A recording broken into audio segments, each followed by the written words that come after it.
CBS is sponsored by Acura MDX, taking the SUV to a place it's never been before. And by Staples.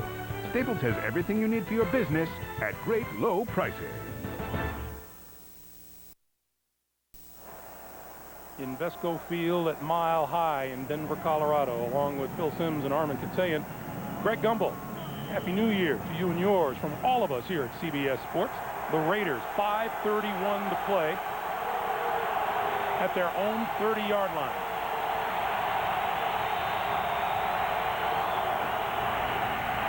Gannon over the middle. Incomplete and almost intercepted by Al Wilson, the middle linebacker. The Broncos defense, they come with pressure, trying to get to Rich Gannon. He cannot move to get out of the pocket. Good job by Jeremy Brigham breaking up the interception. Look at his right arm. Rips it out of Al Wilson's hands. Well, Gannon has been on fire, but he is one of his last 5 now with an interception. 2nd and 10. Gannon throwing. Blocked by Rice. Rice on his way to the end zone.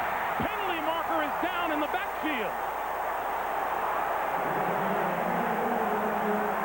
70 yards. If it stands up, it will not. Tripping. The Broncos come with the blitz. What we say, Mike Shanahan said, if we blitz, we've got to get to the quarterback. Tripping, number 73, offense. Still 2nd down. The right guard, Frank Middleton, guilty of the trip. And what did John Gruden tell us? Penalties have just killed us. Let's see if we can see the trip.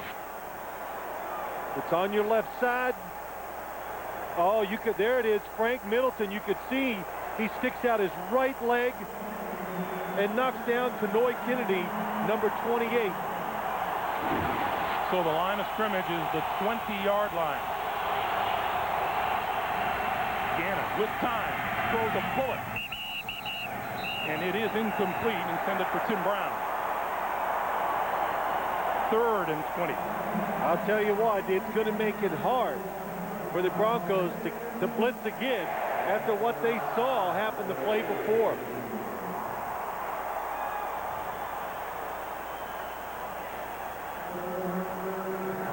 And especially now, of course, Greg, in a 3rd and 20 yards to go. Once again, the Broncos crowd comes alive as you look at Gannon's 50% success rate. Play clock down to 2, down to 1, and they get it off. Gannon throws short to Garner. Garner can't get away, can't get to the 30-yard line. Mobley and Gold closed on Garner, and they'll take it away.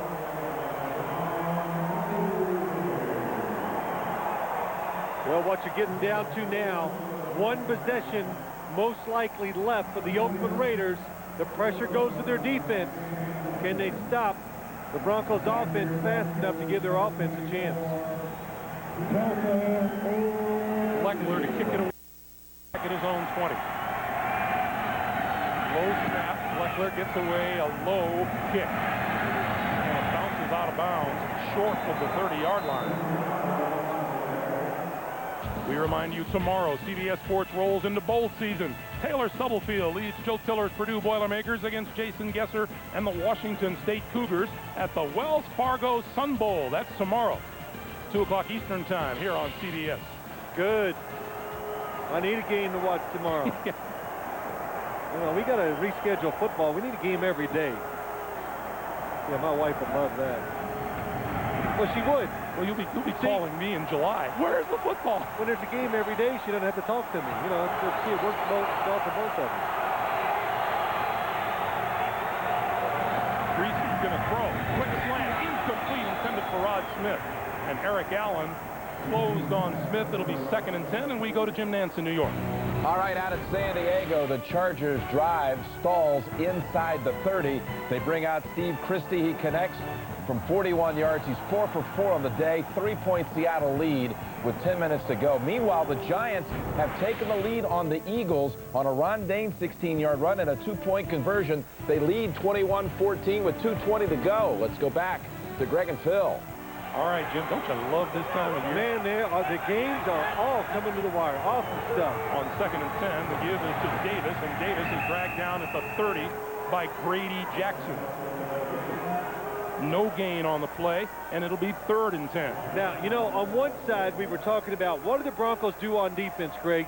Do you blitz? How aggressive do you be? And here, now you're watching the Broncos on offense. Very, very hard, I always thought, as a player, and it's got to be for a coach calling those plays. What do you do in these situations? Are you aggressive?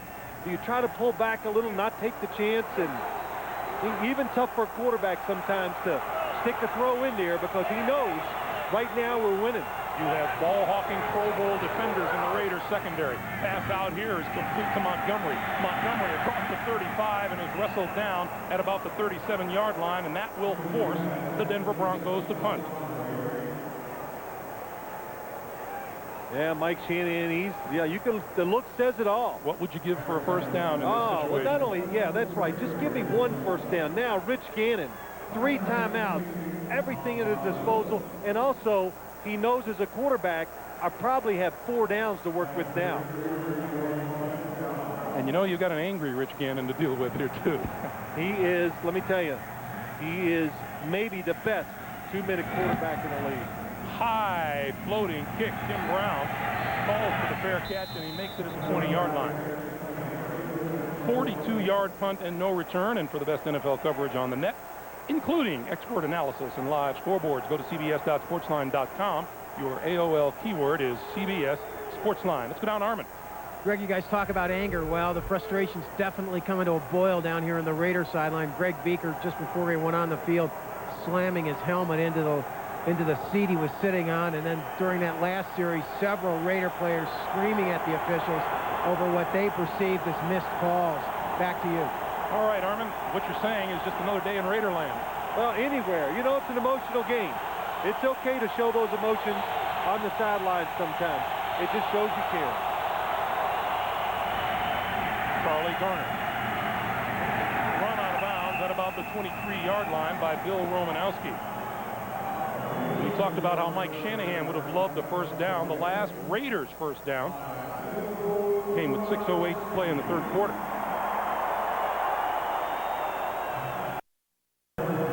Two and a half to play in the 4th quarter. Last week against the Tennessee Titans, Rich Gannon led a 2-minute drill. I thought it was superb.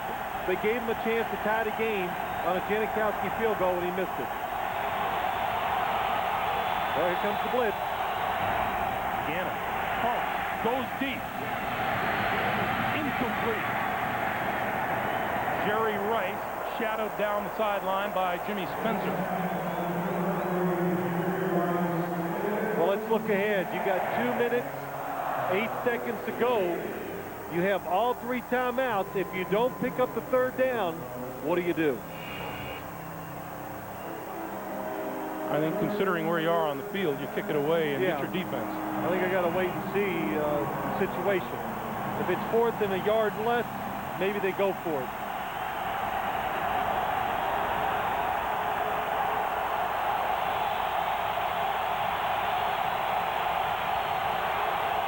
Gannon, quick pass, incomplete. Eric Davis knocked it away from Jerry Rice. That's just that Eric Davis, the veteran player, knows what he's doing. It's third down. He knows he has to blitz, look for the receiver to run the short route, and he breaks on it and knocks it down. And it looks like the Raiders are going to go for it on 4th and 6. I think this is the right call, Greg. If you put it away, they are the best in the league on 4th down. We'll see how good they are here. Ritchie and Jordan in the pass block, and here come the Broncos over the middle. Incomplete. Jerry Porter looking for a penalty marker that is not forthcoming. 2 minutes to play. Denver has the football. when we come back.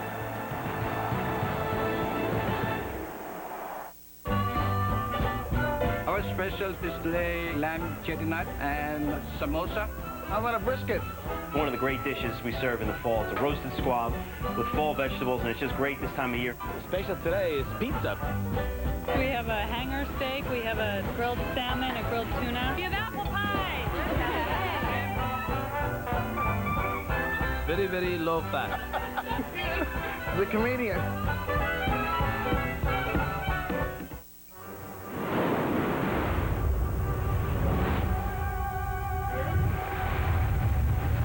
Brace yourself. You've never experienced the awesome power packed into new Listerine Pocket Pack strips. Each tiny strip dissolves instantly, killing germs to leave your mouth feeling so clean, you'll wonder how we did it. Cool Mint Listerine Pocket Packs. Kill the germs, heal the clean. Hey, pal, when did you see the light? I was working away from home. On my own dime, it's crazy to stay anywhere but Motel 6. I can take the extra money and invest it in something. Yeah, like pizza. Well, call us and see the light for yourself.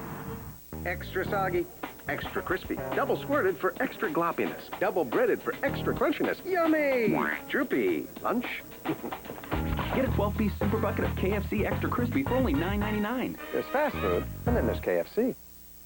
As we've said, if you're into nostalgia, so is 60 Minutes. And who better to get nostalgic about than Jackie Gleason? Tonight. Harm's ex-girlfriend just turned up dead, and all the clues point to him. You have an alibi? I know you don't have one, Commander. Chrissy Yearwood guests an unforgettable Jag, CBS Tuesday. Watch the coverage on Jerry Porter as he comes across Jimmy Spitzer. Look at his left hand, and everybody thinks that should be a penalty, but unless you turn the receiver and you alter him where he can't make the catch, that does not have to be called a penalty, and I think it was the correct call. Terrell Davis on the handoff, shakes a tackle, comes back this way, inside the 20-yard line before he's brought to a halt. Elijah Alexander and Charles Woodson close, and the clock stops with 1:50 to play as the Raiders call a timeout.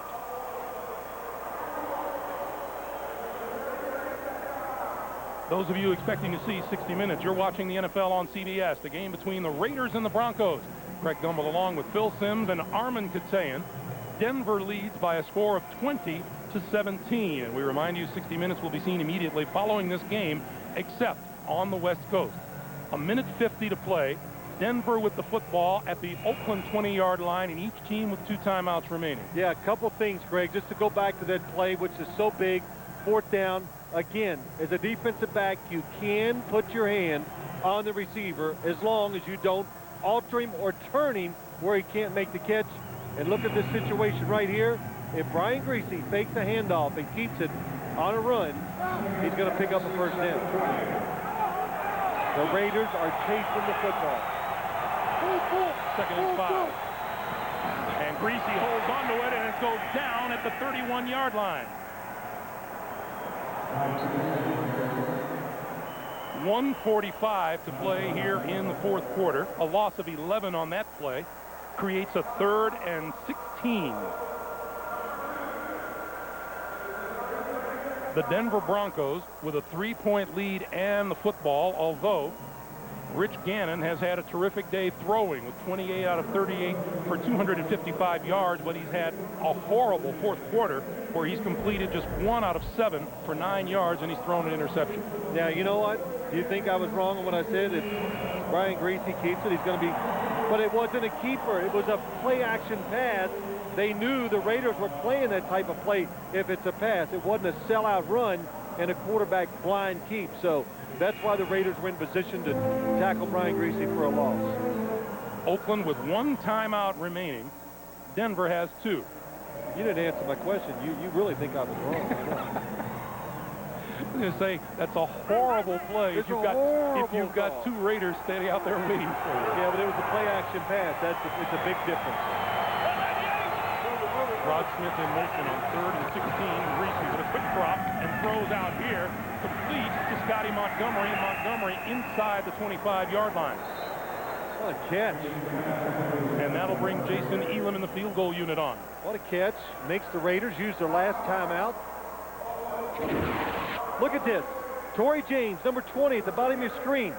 Comes up. Oh, he's thinking he doesn't know whether to go for the football or the big hit. Kind of gets caught in between, but a nice catch by Scotty Montgomery. So the Raiders have used their last timeout. And Gruden and Gannon conversing on much more civil terms than they were a few minutes ago.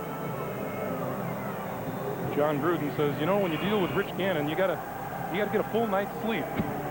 Gotta be rested. This will be a 42-yard field goal attempt by Jason Elam. Well, you know, you make this field goal, you kick it off. Remember, the last time the Raiders returned it, Terry Kirby had a tremendous return inside Bronco territory, so you got to deal with that. And the fact that Rich Gannon will still have time left to win the game. Elam's kick is on the way. And it is good. Jason Elam extends the Broncos lead to 23-17.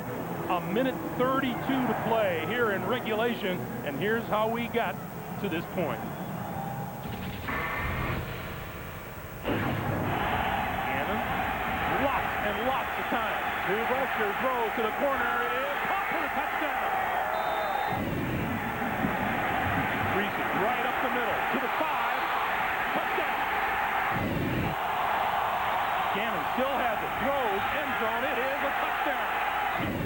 Griese to throw on first down, over the middle, complete, wide open, and a touchdown by Rod Smith.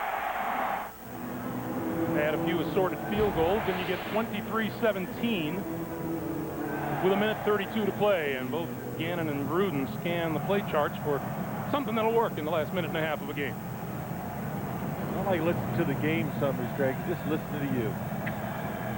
This is just wonderful. You did a good job. Had a good game today. Thanks, Coach.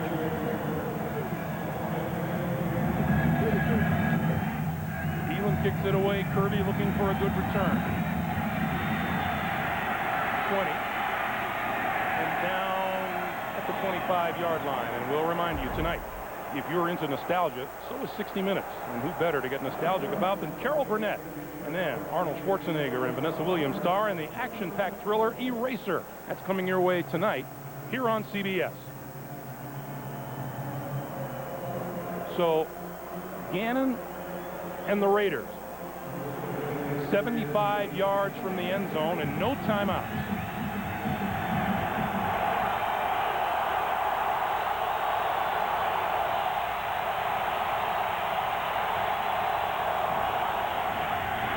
Outside, complete to the tight end, Roland Williams, and Williams is out of bounds and appears to have enough for a first down. Clock stops at 1:22. John Gruden barking the call in to Rich Gannon.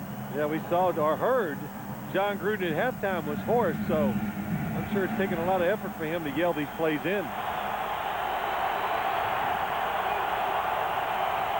Oakland's first down in the last 20 minutes. Screen for Garner. Garner turns it upfield. Midfield and another first down. Delta O'Neal made the stop, and Gannon looking to kill the clock here. And he does so at 1:02.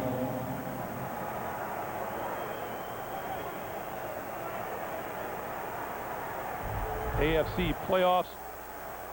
Pittsburgh, Oakland, New England, Miami are in. The last three remaining contenders, Baltimore, the Jets, and Seattle. Seattle is winning its game at San Diego as we speak.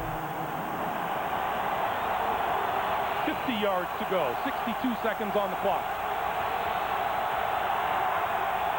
I can't believe that it looks like the Broncos are going to blitz. Maybe they're faking it and everybody's going to drop out. Here they come. Gannon shakes the blitzer, pulls it down now and throws this way to Richie. Richie trips up at the 47-yard line. Well, it did just as good as sacking the quarterback. Short gain, kept John Richie in bounds, and the Broncos, they're coming with what they believed in. around the line of scrimmage, try to make Rich Gannon change the play, either drop back in coverage or get to the quarterback. 3rd and 7. Gannon throws out here to Garner, and Garner runs out of bounds, short of a first down. Stops the clock with 31 seconds to play.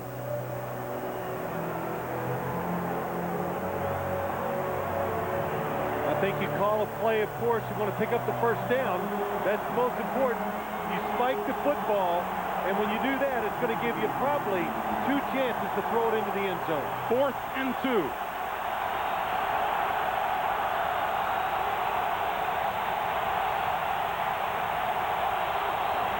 Gannon throws outside, and that's complete to Tim Brown, out of bounds, and a first down. Got the first down and got the clock to stop. What a throw and catch that time by Rich Gannon and Tim Brown. On the move. Good coverage. Eric Davis.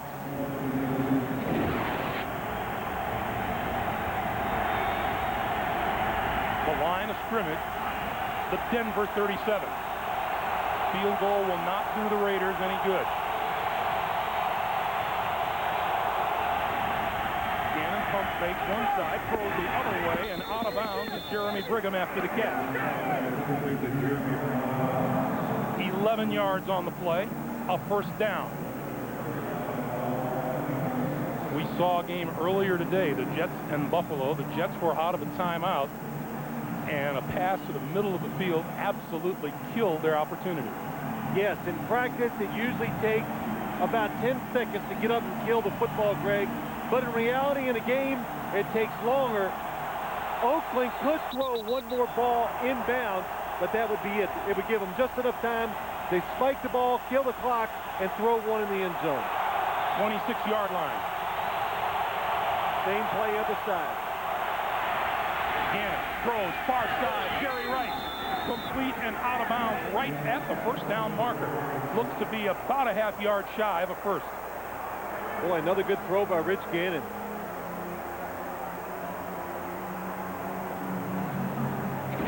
Tight coverage, thrown to the outside. You've got to be pinpoint as a quarterback. Jerry Rice, he has dotted the sidelines many times and once again goes over 100-yard in reception. 9 catches on the day for 108. And now Denver calls a timeout. 16 seconds on the clock. What a game this has been from start to finish. It's tense, and you can tell Mike Shanahan's going, wow, come on, can't we call something defensively here to change the pace? But you look at it now, the Raiders, either you throw it to the sideline again, which they've been doing, or you have to throw it in the end zone. I would think Rich Gannon is going to look down the field and do what he's been doing, look for somebody then secondary near the sideline to go out of bounds. The Raiders trying to establish some consistency in their game heading toward the postseason. They lost to Tennessee last week, beat San Diego the week before, and Kansas City the week before that, and lost to Arizona the week before that in overtime.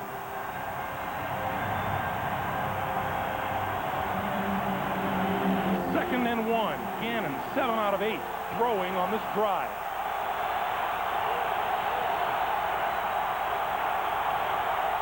Here comes the blitz. Gannon over the middle, incomplete. Tim Brown, the intended receiver. Eric Davis was there. 3rd and 1. Watch Tim Brown, top of your screen. They change up a little. Eric Davis had help underneath.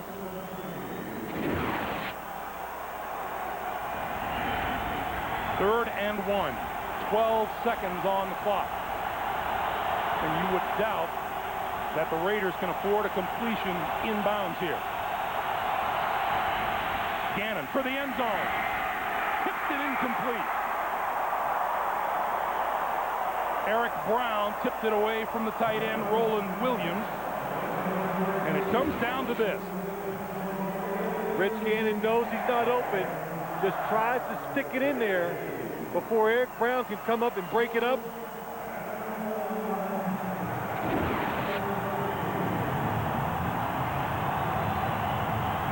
you can forget about the first down here.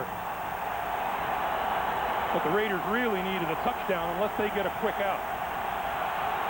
4th and 1. Gannon's going to now throw it, and it's intercepted at the goal line. Intercepted by Kenoy Kennedy.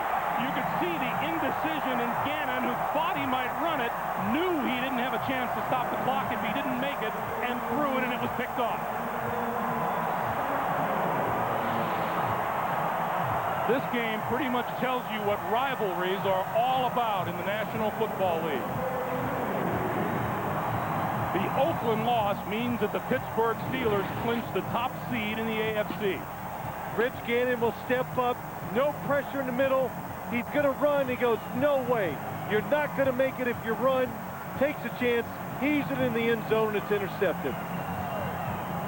Pittsburgh Steelers and their fans are rejoicing. Once again, our final score: the Broncos 23 and the Raiders 17. Tonight on CBS. If you're into nostalgia, so is 60 Minutes. Who better to get nostalgic about than Carol Burnett? Teams had their opportunities late in the season and both failed. One thing that each of these teams does very well is run the football behind physical offensive lines. And Joe, two of the best running backs in the entire National Football League. Like there are two of them, and one of them happens to be Stephen Davis. It took him a this year for the Redskins. Of course, it took the Redskins a little while to get going. I don't think it's coincidental, the fact that the Redskins started winning football games when Stephen Davis started carrying the football. In the 9 games since the 0-5 start, he has touched the ball 15 times a game for almost 95 yards. An unbelievable performance. Stephen Davis has put together 3,000-yard seasons. Makes him one of the top rushers in the league and almost assured to go to the Pro Bowl. But he runs with style and grace, and he's going to need that style and grace to help Tony Banks out tonight in the play-action passing game. Now, Paul, I would have to say that style and grace would not be the way that I would describe that other running back in this game, Ricky Williams. Well, Mike said it. We have the opportunity tonight to see two of the best running backs in the National Football League. LeVar Arrington and Darrell Reeves said of Ricky Williams, he's a throwback. He's big. He's strong. He's fast. He likes to punish people by running over them. He's the only player in Saints history to have back-to-back 1,000-yard rushing seasons. So, if the Redskins want to win this football game tonight, they not only have to slow down Ricky Williams, they have to stop him. All right, thanks, Paul. Stephen Davis has led the Redskins' resurgence. He looks to finish strong against Aaron Brooks and the Saints' own bruiser, Ricky Williams. And to play for tonight. We got something to play for. Each other. We're going to play for each other tonight. It ain't over, baby. I threw 3 more logs on the fire tonight. My fire's still burning. Still burning. Still burning, A.B. Welcome back to New Orleans. Joe Horn's career took off when he arrived in the Big Easy. After 4 invisible years in Kansas City, Horn has racked up back-to-back 1,000-yard seasons, breaking team records for catches and yards, and being voted to the Pro Bowl. He's also a team leader, and Susie Colbert, if there's anyone who can get his teammates up for tonight's game, it's Joe Horn. You're right, Mike. Joe is the motivator, but you've got your work cut out for you tonight. What did you say to the team in the locker room? Hey, guys, we have to play. We have to come together and play tonight, regardless of the outcome of the season. You know what I'm saying? We're still young. We still have a lot of learning to do, and we have to build off that. I told them to find something. Whatever it is, your grandmother, your auntie, your kids, your wife, whatever may have you, we have to play tonight. We have to play with our hearts because all we have is each other. You go against one of the best secondaries in the NFL. What do you have up your sleeve? I welcome that challenge. All I have to say, like I said last week, if they don't have any help over the top, it's going to be a long day for them. You've tempered some of the trash talk this season, but you got Fred Smoot out there tonight. How do you resist? Right, he's trying to take on the realm of a Deion Sanders type, and that's a great man to take after. But Smoot has to put some statistics on his record before he talks any trash. Have a great game. Thank you, Susie. Take care. Mike. Thank you, Susie. The Redskins secondary getting pumped up to face the spirited Joe Horn. The kickoff in a moment. Welcome back to the Superdome. Marty Schottenheimer took over the Redskins this year as 16th overall in the NFL. This will be just the 5th time in his entire career to miss the playoffs. Jim Haslett in his 2nd season with the Saints certainly disappointed at 7-7 after winning the division a year ago at 10-6. Michael Lewis averaging 25.5 yards a return. That is 4th in the National Football League, and he waits at the 5 to receive the opening kickoff from Brett Conway. Just remember one thing. What? Hazlitt and Schottenheimer both played linebacker for the Buffalo Bills. That's very important. Yes. Okay. But that's very important that you know that. Which one of those little... Well, because the Bills won today. That's it. And congratulations finally to Greg Williams. What a big upset there. Been a long year, man. How about the Bengals today?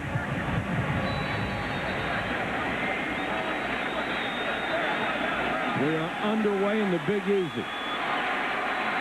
Lewis from the 6. Cross the 30 to the 34. For the New Orleans Saints on offense, Ricky Williams has to be their featured man. When he touches the football 30 times, they're 9-2 in his career, 4-1 this year. It's a must. Joe Horn, he needs to make some big plays. He's talked about the Redskins. If they don't have help up top, he needs to get 25-plus plays, and that could include an interference call. And Aaron Brooks, he's done an excellent job of protecting the ball in the latter part of this season. He's going to have to continue to do it, especially in the red area.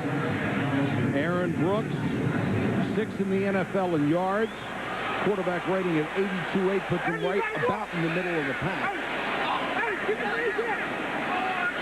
Williams goes in motion, and Brooks to throw on first down. And guns the first one out there, complete to Willie Jackson for a short gain. Eddie Mason with the tackle. Mason playing tonight because the superb outside linebacker LeVar Arrington is nursing a sprained knee. He was very upset that he was unable to play tonight. Marty Schottenheimer making the decision, saying unless he's 100%, we are not going to risk this guy's future on a game that really doesn't mean anything. He's their best defensive player. There's no question about it. 2 tight ends set, and Ricky Williams gets the handoff, taken down immediately by Kennard Lang, who's had a very good year at defensive tackle. Well, defensively, they've already started doing this. They got to stop Ricky Williams in the backfield. But Bruce Smith has got to be in Aaron Brooks' face. Aaron Brooks has to see him at all times. Sam Shea, no, tell you what, here's a safety. He's got to be near the line of scrimmage. They got to stop the run, and that is Ricky Williams. And then Champ Bailey, who's ever on his side, whether it be Horn or Jackson, he can't get beat deep. Robert Wilson checks in as a 3rd wide receiver. He's number 80. Williams runs into shade and over shade, but maybe slightly short of the first down up near the 44. That's what I call being close to the line of scrimmage. And I think Jim Haslett ought to go for it here. It's a game that you just say to yourself, okay, if it's short, we'll go for it, but it turns out they don't have to. Just enough for the first down. Got a good spot. Got a very good spot, because that looked really, that looked about a half a yard short. First down at the 44 for New Orleans. Overall, the number 6 offense in the NFL. The Redskins much better defensively after a horrible start, and Bruce Smith jumped early. I said Bruce Smith's got to be in his face. But you really have to wait until the ball snaps. I mean, it's so important that you can't go until the ball snaps. So much easier to get there that way. Neutral zone infraction. Number 78 defense. Moved into the neutral zone, causing the offense to false start. 5-yard penalty. Remains first down. Ron Winter, our referee tonight. Saints have had their problems with penalties this year. The Redskins draw the first one of this game.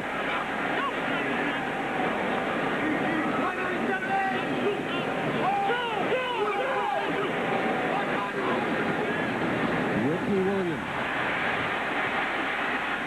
pulls his way to the Redskins 44. That's another first down. That's what you're talking about when you say Ricky Williams, Joe, the throwback, the big, strong, fast guy that likes to run through people. Mason is getting a chance to start at linebacker, and he's got to make this stop at the line of scrimmage. He does not. Look at Ricky Williams. He just takes on one man. It's hard to bring him down. Williams came into the weekend 6th in the NFL, the 1150 a career high, averaging 4 yards per shot. He's also 4th in the NFL in yards from scrimmage. dragging tacklers with him inside the 40 to the 39. Marco Coleman got a free ride. It's really interesting. Ricky is a very versatile runner. He has the ability to be patient as he runs outside. We saw it on the last play. Then you see the power of him to just go up inside, make contact, keep his feet going, and always seems to fall forward for the extra yard. Warren Norris, number 33, is checked in as the blocking back. Terrell Smith hurt tonight. Play action by Brooks. Good protection. Jackson. And Smoot, who runs and acts for all the world like Deion Sanders, pushes him out of bounds. The only thing he doesn't do is play like him. He runs and acts like him, and he'll never be him, but it's fun to have somebody try. Excellent job of play faking by Aaron Brooks. He decides now that's the strength of his arm. You see Willie Jackson. Willie Jackson almost runs this thing back on the other side of the first down, making the big turn. Woo! Come on back. Willie Jackson approaching his first 1,000-yard career season. Williams flips the tackle as Dan Wilkinson got an arm on him. That wasn't enough. Williams hit the 1,000-yard mark on the nose a year ago. He's up to 11:56 this year, and the first Saint ever to do that. In the year 2000, he only played in 10 games. So he averaged 100 yards a game, which really, when you think about this football team and the way they tried to do things a year ago, was quite an accomplishment. They wouldn't have gotten there without him. Williams again. Just powering his way. What a solid tackle that was by Shade. When you watch him, Michael, and you watch him run, the one thing that he does so very well that all great backs do, watch his shoulders. They're always square upfield. He's looking around. He's looking for the hole. He's got the call. He knows where he's going. Now watch his shoulders. They're square right now. And here's his power. Shade did a good job of getting under the pads that time. 3rd and 2 for New Orleans on its opening drive, and an impressive one so far. Horn is the only wideout. Norris was wide open in the flat. Brooks didn't see him, and now Brooks is trying to get rid of it. Throws downfield, and it's complete for a first down at the 14-yard line. He didn't have a whole lot of real estate left. Lamont Hall, that's only his second catch of the entire year. Aaron Brooks is trying to buy time after the play action. Fullback's open in the flat. He doesn't go. Okay, where are you? Where are you? Lamont, where are you? Oh, there you are. Let's fire it up. Excellent job of working himself back. I mean, he is right at the edge, right at the sideline. Most of the time, that throw will get you in trouble. Every now and then, you get away with it. Waiting for that. Get away with it. Lamont Hall not even used to being downfield. He's a blocker. Flags are down as Williams is run out by Shade. It's going to be a busy night for both 34 and 29 in red. Well, this is going to be a holding penalty against New Orleans, and I think it was Lamont Hall, number 81. But the one thing about Ricky Williams, you can't get him going wide like that. Until he's squared up and going forward with his shoulders square, he's really not very effective. His strength is straight ahead. When you see him, watch this, as they string him out, see, he really has no place to go. He has no power until he turns up. But right now, Sam Shade, number 21, what a great job. Look at this. He just runs him out of bounds. He doesn't gain anything. Shade has always been an excellent run stopper. They got him as an unrestricted free agent in '99 from Cincinnati. Williams averaging 4.3. All that does when you run him wide is wear him out. Deuce McAllister will come in to give Williams a breather. 4-man rush. Brooks wants to screen to McAllister. Blockers in front. Untouched. Touchdown, 22 yards. Boy, what a nice call by Mike McCarthy, the offensive coordinator. Deuce McAllister was drafted to try and spell Ricky Williams. Give him a few breaks. He hasn't touched the ball much. This is only his 12th reception of the year, but he's got great speed and awareness in the open field. Jerry Fontenot threw that last block. Brooks 4 for 4 on the drive. That was wide open, and Carney for the point after. They had a lineman about 10 yards downfield. But it doesn't matter, does it? Deuce McAllister comes in to give Williams a breather, ends up getting the touchdown. The Saints draw first blood on a 66-yard drive that resulted in a touchdown. Brooks to McAllister for 22 yards on the screen. And New Orleans with the quick 7-0 lead. Michael Bates, blazing speed for the Redskins. Toby going to kick it away. Line drive shot. Bates had to retreat to the goal line. And takes it across the 20 before he's driven out of bounds. Well, the Saints did their job. Can Stephen Davis and the Redskins counter on their first possession? Of the Big Easy, along Louisiana. There's somebody who moves big and easy. Ricky Williams. Payload. The Redskins start from their own 23. Stephen Davis, the setback. Davis on the toss. And Bellamy comes up from the safety spot to nail it. Well, for the Redskins offensively, Stephen Davis is going to have to gain 100 yards, and the offensive line is going to have to do a better job of blocking if he's going to be able to accomplish that. They're a play-action team. They need him to get there. Rod Garner, the young rookie, he's averaging over 16 yards a catch. He's going to have to get 100 yards, and he's going to have to put the big plays in this offense. And Tony Banks, he just can't fumble the football and make the mistakes that have plagued them all year and give the Saints a short field and an opportunity to score.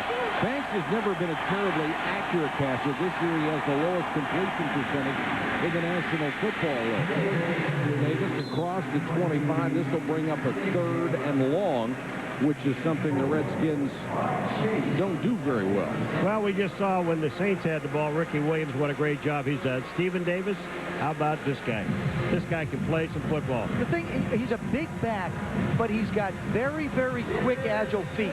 He has the ability to get hit, almost stop, and then accelerate very quickly. Very few running backs in this league can do that. They bring in Kajana Carter in his spot, the former #1 choice in the entire draft for the Bengals, who is finally healthy and has been very productive. Blitz coming. Banks hangs in there and throws the interception right to Kevin Mathis. And there's a flag down at the end of the play. Looked like a face mask. Tony Banks was trying to get the ball to Kevin Lockett in the slot. The Saints decide they wanted to bring pressure right away, and Mathis did an excellent job. And this will be the 15-yard variety. Kevin Mathis, left side of your screen. Look at the job he has right there. See? He cuts right in front. What an excellent job of playing the receiver, knowing where the route was going to be, good route recognition. Banks has time to make the throw. The 9th interception for Banks, and after the turnover, Lockett comes through with a face mask penalty. And that's the big one. That's a 15-yarder, but they're at the 20-yard line. They'll only get 10 of it. Ron Zook, the defensive coordinator with his secondary. Good job by Kevin Mathis. He's not real big, but he's quick. That's about it you just said about Tony Banks. Now, don't turn the ball over and don't fumble the ball and give him the short field. How short is this field? This is rather short. This isn't. I was thinking more like 30 yards in there. Last week against Tampa Bay in that debacle, the Saints did not force a turnover. They already have one here.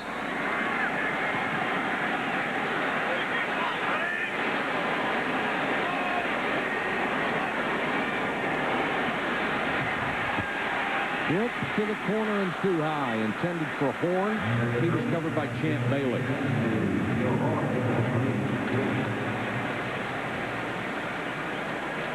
Saints in the red zone. The last 3 games have been stunning. 17 touchdowns, 3 field goals. Out of 23 possessions, that's a 74% mark for touchdowns. And I think that what leads to that is the job that Aaron Brooks has done. Earlier in the season, he struggled miserably in the red area. Matter of fact, he did interject game weekend. He has really rebounded, and it's his attention to detail that has changed their performance in the red area. 2nd and 10. Brooks goes to the shotgun, and he's going to run it. No place to go, tries to cut back and goes down at the 11. I'm going to run the football. I think I give it to 34. Now, you get down here, you got 1st and 10. All right, you took a shot. But don't go away from what really is your bread and butter. And that's Ricky Williams. This guy can play. You're right, Paul. Sometimes coordinators, Mike McCarthy, the offensive coordinator, sometimes you want to get a quick score on the board and get a little too cute. And then, well, you say, okay, let me see if I can try another one down here I like. And all of a sudden, you're 3rd and 11. Now you just have to be smart and protect the opportunity for points. 3rd and 10. It's conceivable they could get a 1st down just shy of the goal line. Jackson, touchdown. Oh, sweet throw. I'll tell you, not only is this a sweet throw, but you know who makes this whole thing is Jackson. Jackson never really appears that the ball is coming to him. He's just running in the end zone, and at the last second, Smoot doesn't know the ball's coming. And he also got a subtle little push to get some separation. Right there. There's no such thing as offensive pass interference. We know that. Look at this throw, and look at this catch. Smoot really has no chance. You know what? This ball actually hits Smoot's right forearm. And great concentration by Willie Jackson. And the Saints may face a challenge on this one. The Redskins hoping at least that he wasn't in the end zone with possession.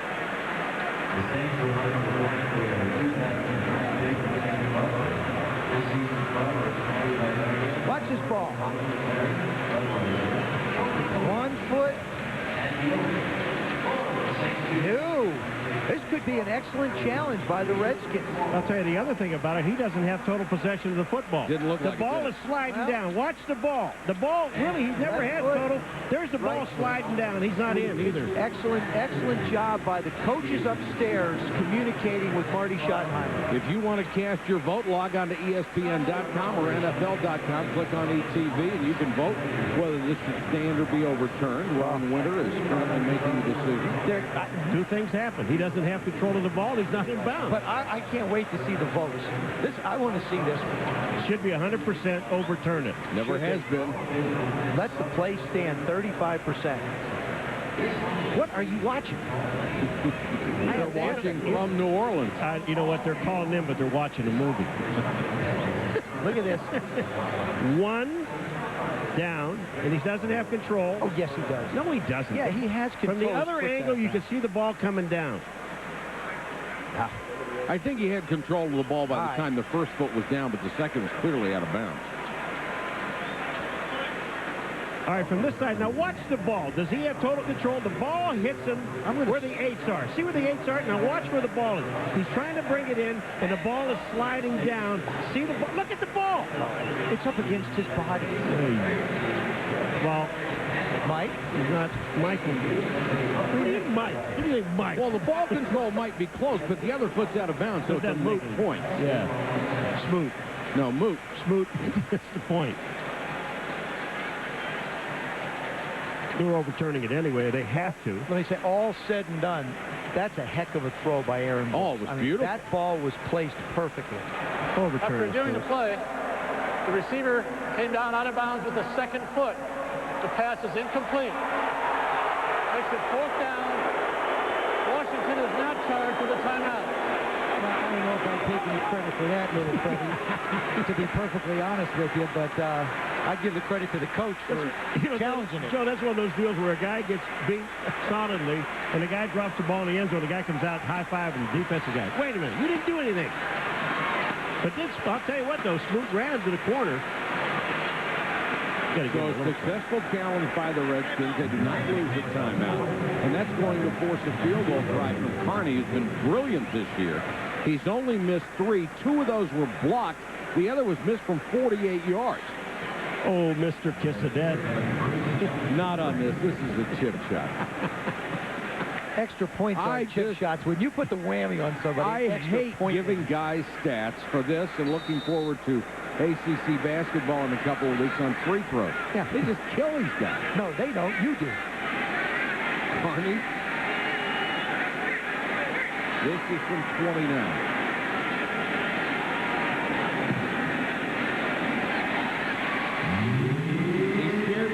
I heard you holding your breath, Mike. Got it inside the right upright. Carney connects at 29. The lead is 10-0. Red Smoke, something to cheer about.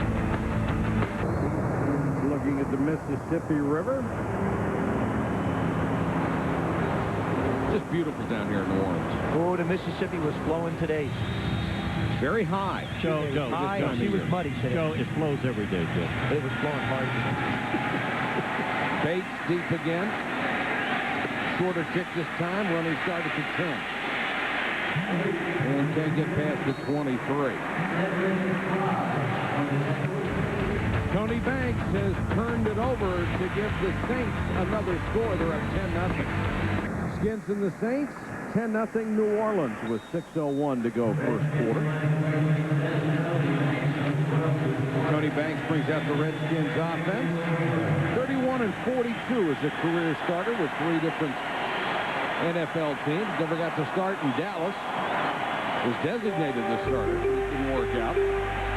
Banks on a roll and throws Walter Rasby, the tight end, to the 38. For more on Banks, let's go to Susie Colbert. And Mike, we know that Tony Banks is auditioning for his job. The turbulent ride continues. He says his 6-year career has been a roller coaster ride, to say the least, especially the last 3 years. Since he left St. Louis, he's been in Baltimore. He thought he had the starting job in Dallas, and then he lands here in Washington. Does he think he's going to stay? He says he never feels secure anywhere. Susie, it's going to be pretty tough for people to feel secure in Washington with the way they started this season and the way they have ended it. The 5-game winning streak helped, but it wasn't enough. Susie? Well, and in his defense, he's the only starting quarterback who wasn't with his team in May. You can't make up 90 days worth of mini camps and training camps just by starting September 30th is when he took over the starting job. One of the main things he has struggled with is the size and speed of his receivers. He's used smaller guys who have more separation. These are bigger guys. He needs to trust them, that he can put the ball up there and they'll make the play. And Susie, you're right. A difficult situation for him as he was signed and then replaced the starter Jeff George. Davis trying to sleep. Will only get to the 44-yard line. If I were Banks and I'm going to throw the ball, when I'm going to throw it, I'm going to run play action because that's going to hold some of the linebackers. But for him to just drop back and throw, it's going to be very difficult for him. Well, when you look at the Redskins wide receivers, for Jimmy Ray, he's got big guys. Rod Gardner's 6'2", Michael Westbrook is 6'3". Kevin Mathis and Fred Thomas, the 2 corners of the Saints, are only 5'9". There should be an advantage to the Redskins throwing the football. 3rd and 5. Flemister has the first down in Saints territory, knocked out by Bellamy. A gain of 12 for Zeron Flemister out of Iowa. We talk about the different things that have happened to the Washington Redskins. Losing Steven Alexander, their all-pro tight end, is one of those things that has handicapped Tony Banks. To be a good play-action football team, first you've got to run the football. Secondly, I believe you have to have a tight end that can get down the field. This is an area where they've struggled. And tight ends have always been a favorite of Marty Schottenheimer's offensive scheme. Redskins in Saints territory, 1st and 10. Redskins had everybody moving at the same time. Stephen Davis very alertly turned around and called a timeout, so they didn't get a motion penalty, and they certainly would have. 3:37 to go first quarter, 10-0 from New Orleans. ESPN, the exact same sentiment. Be safe. 1st and 10 Redskins after the timeout. They're at the Saints 44. Davis gaping hole through the middle, and Davis down to the 33-yard line. On defense for the Saints, let's get to that. Joe Johnson, the defensive end, he's got to get some pressure, and again, getting Tony Banks' face. Don't let him get comfortable. Charlie Clemens, control the cutback runs. That time he didn't control anything. And Davis went up the right-hand side. And Sammy Knight, what a season he's had. 6 interceptions. And here's another guy, safety, controlling the strong side running. Knight leads the team in tackles, leads the team in interceptions. Fumble recovery. This has been brilliant. And around Westbrook. Saints are ready for this one. Oh, Westbrook driven out of bounds, and Keith Mitchell did a beautiful job staying home and protecting the backside. One of the things you learn as a linebacker on the outside is you have the outside. There's nobody out there but you. And when you look at this play, I mean, Mitchell plays it absolutely perfectly. Look at 59. Steps up. Samuels, number 60, can't get to him. He just makes the play on the outside. This is beautiful. And we talk about guys losing their cool and lack of discipline. That's all that is discipline. He played it beautifully. Exactly. Banks under pressure. Somehow got away, but the second wave has him at the 34-yard line. Boy, Darren Howard, number 93, was in so quickly. They were trying to run a play-action fake, but you can't. I mean, Tony Banks stood absolutely no chance whatsoever. Look at the right side. Number 93 comes flying in. Darren Smith, number 54. Both of them just flushed Tony out of the pocket, nowhere to go. That's what you call getting in somebody's face. In a hurry. I actually thought Howard was offside till we saw the replay. What an incredibly quick start. Line coach Dan Clancy said he may be the best athlete on the entire team. He's the defensive end. Here it comes. Saints, Lockett. First down at the Saints 17. Sam Lockett, the third wide receiver, gain of 18. That's the same exact route they ran when Tony Banks got it intercepted, except Kevin Lockett was on the other side. This time, Lockett does a terrific job at the line of scrimmage, winning. That's really where you win these routes. It's just a press coverage. This time he beats Mathis bad inside. And Tony Banks does a nice job of delivering the ball. Lockett, another one of those guys brought over from Kansas City by Marty Schottenheimer.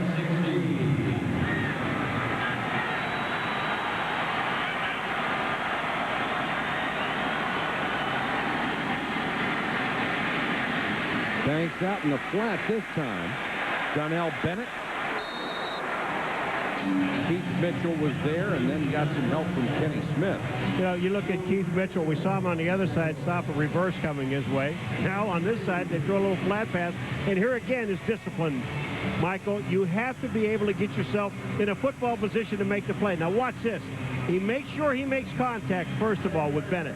Now he's got to hold on. He's looking for some help, but figures, well, I'll just do it by myself. And Kenny Smith, they just set him up to see if he could knock him down like a bowling ball. Donnell Smith is a big, strong guy. 2nd and 7 for the Redskins. Davis, cutback inside the 10.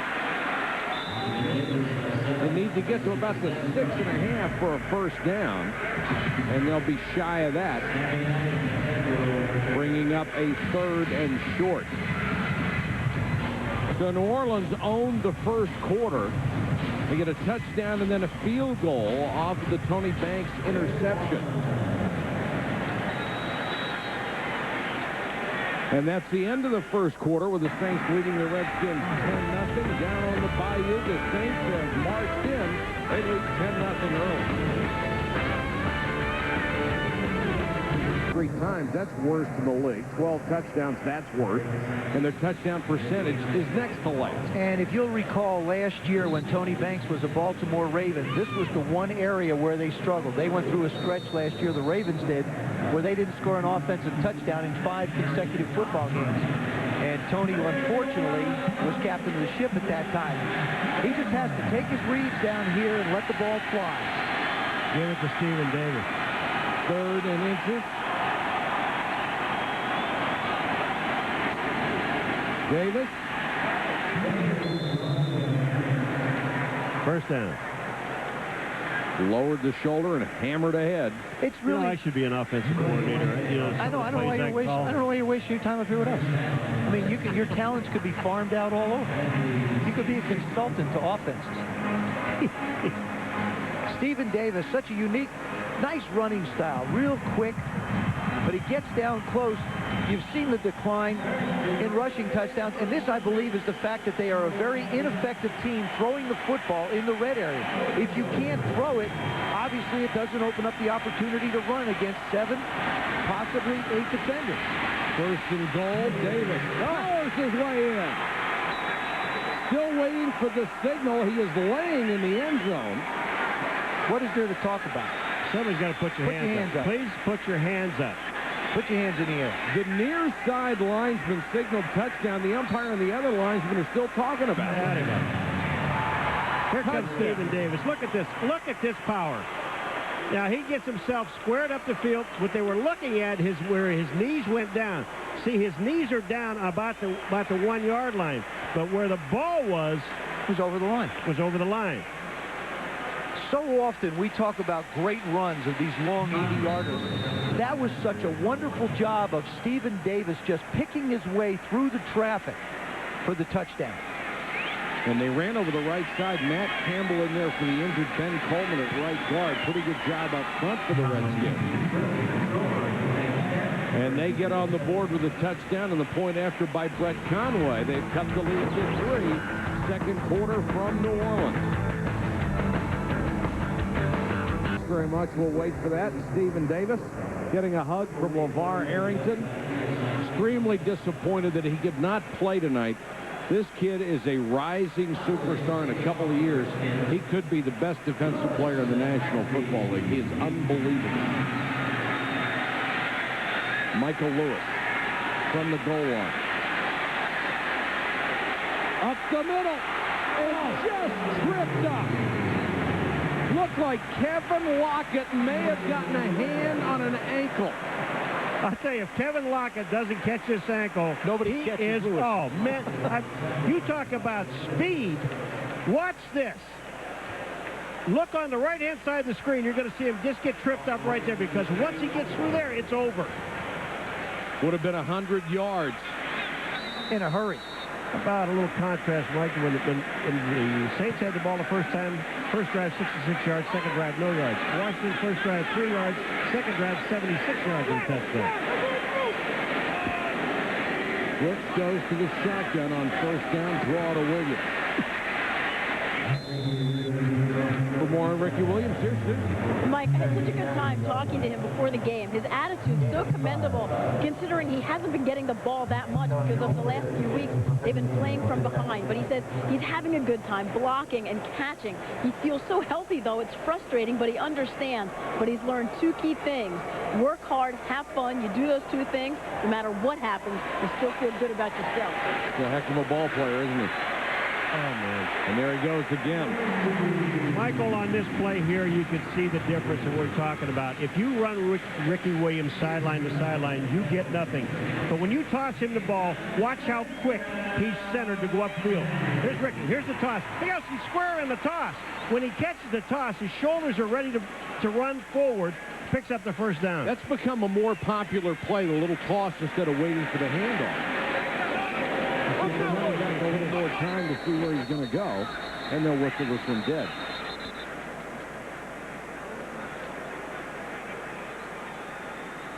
Prior to the snap, false start, 81 offense, 5-yard penalty, remains first down. That's Lamont Hall who threw a wicked block on the last play. Next Sunday night at 7:30, Chris Berman and Tom Jackson will have NFL primetime for you. Then Donovan McNabb and the Eagles against Warren Sapp and the Bucks on ESPN Sunday Night Football at 8:28. That is going to be a preview of the first-round playoff matchup in Philadelphia. What an interesting situation. And with a little luck, we could do a home-and-home series. Williams again. Reaches the 48, and as you heard Chris say just moments ago, the NFC is set with St. Louis, Chicago, and Philadelphia winning their divisions The wild cards, Green Bay, San Francisco, and Tampa Bay with that late surge, now guaranteed a spot. I would not be deceived by that 9-6 record as you look at the Tampa Bay Buccaneers, and hopefully they'd like to finish with double digits. Their defense has taken over. Offense is doing a good job scoring when they get the chance, but the defense has really stepped it up. The only thing that's up in the air in that playoff picture is whether Chicago or Green Bay will win the NFC Central. That is still up in the air. Brooks on the roll, throws sideline. And the officials consult. Deuce McAllister downfield.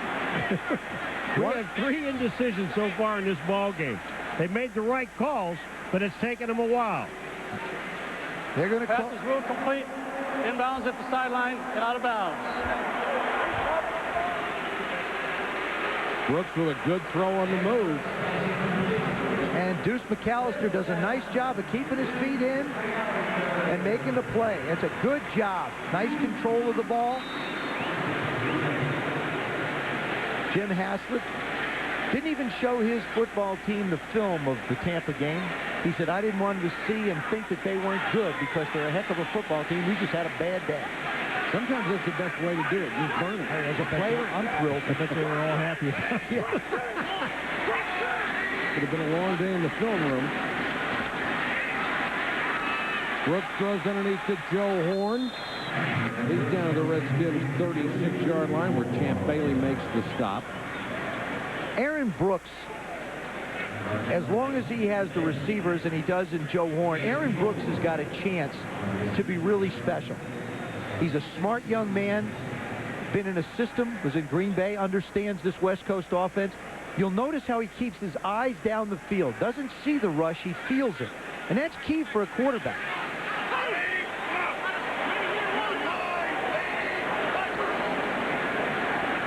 Good play fake by Brooks. Horn, that one was underthrown. Knocked down by Champ Bailey. Had a chance to recover. This was almost like a punt.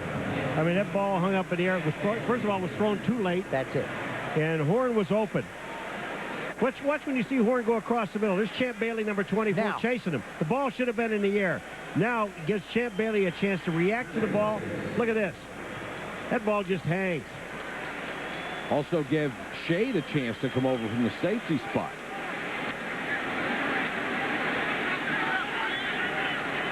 Third and 6.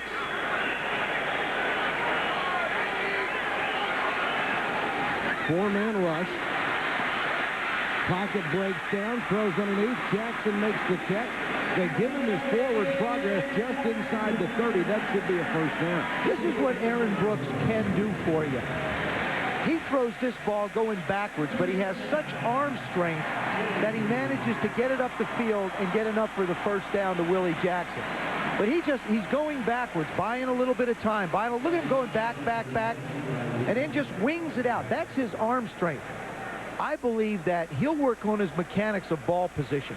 He's got to get the ball up a little bit higher so when his eyes see someone open, he's able to deliver the ball with his eyes and his vision as opposed to trying to get it up to load it and then throw it. Back to Ricky Williams. And Williams just drags the rookie Antonio Price with him for a couple of more yards. When you get in this position on the field with New Orleans, I mean, Ricky Williams is where you just go because you look at him now. He picks up 6.5, almost 7 yards with his power. Bam, he's hit. But once he is hit, by him leaning forward, he's going to get 2 more. Here's the rookie out of Arizona, forced into playing with all the injuries at linebacker, and he's a good-looking prospect. David Terrell comes up from the safety spot to make that hit and stop. The Redskins down to 4 linebackers tonight because Arrington can't play. Eddie Mason starting. Pierce is now starting with Sean Barber out. Kevin Mitchell is injured. Wasn't this guy a delight to talk to the other night? You know, you root for him. And really, the interception that he made against Carolina when the Redskins were 0-5, ran it back for the touchdown, really ignited this football team. He started the fire for the Redskins. Brooks goes to the shotgun on 3rd and 4. Blitz coming. They pick it up. Brooks still looking. and throws incomplete. Intended for Boo Williams, and Keith Lyle, the veteran safety, was covering him at the goal line. Bruce Smith, who is really tied for the lead on this team with 4 sacks. Bruce Smith has had a pretty good year, but here he comes. Here's the pressure of Bruce Smith all the way across the field. He still has it. He doesn't get there, but he was in a position. That's also a lot easier getting across the field when no one blocks you. John Carney will come on to try from 42. He has already hit from 29.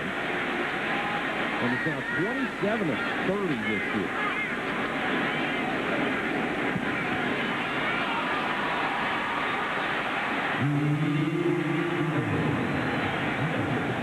Wide and no good, so the lead stands.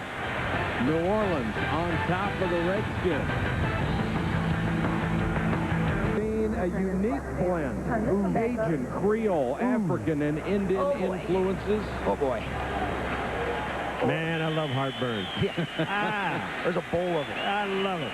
Are you kidding? After the missed field goal, Redskins start from their 32 down 3. Davis. A couple.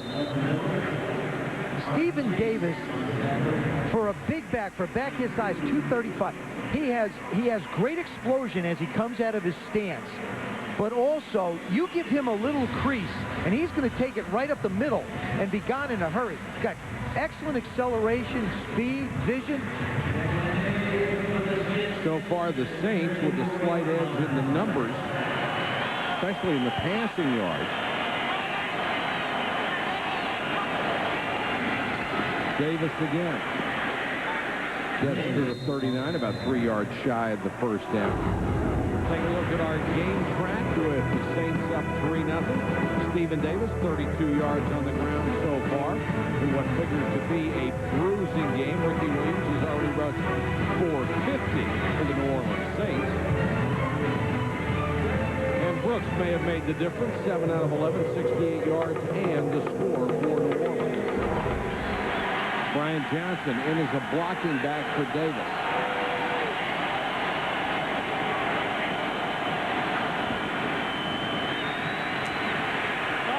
Banks goes long, intended for the rookie Rod Gardner out of Clemson, a step too far.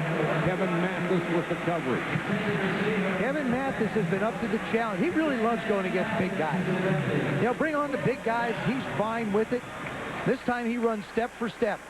Gardner doing a good job of getting away. Now he sets a good line, and Tony Banks just really overthrows him. You know what's nice? The officials let him do a little hand fighting. It didn't hurt anything. Let him play football.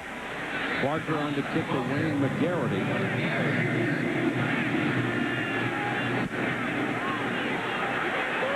Pretty kick. McGarity from the 11. Got to the sideline and driven out of bounds at the 23.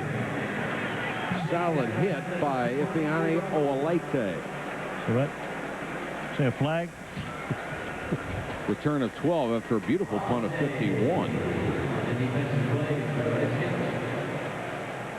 And this will cost the Redskins significant yardage. Or the Saints. I'll tell you, this is one of the things, look at Hazlitt, this is one of the things that drives a coach absolutely nuts. On special teams, you got holding, you get in good field position, and then you give it all back by a stupid play. During the kick, holding of the return team. Penalized half the distance to the goal. First down. It's the first time I've ever seen the whole team hold. Guilty party not singled out. 10-7 New Orleans, back in a moment. New Orleans, after the holding penalty, moved all the way back to its own 6-yard line. The Saints up 3 over the Redskins. Second quarter, you're watching ESPN Sunday Night Football. Williams standing 2 yards deep in the end zone as the single setback. And he'll get the carry off left tackle. Get around to Susie for more on Aaron Brooks. And Mike, he has become a much more confident quarterback. He's learned that you can never show your opponent anything but I am in charge.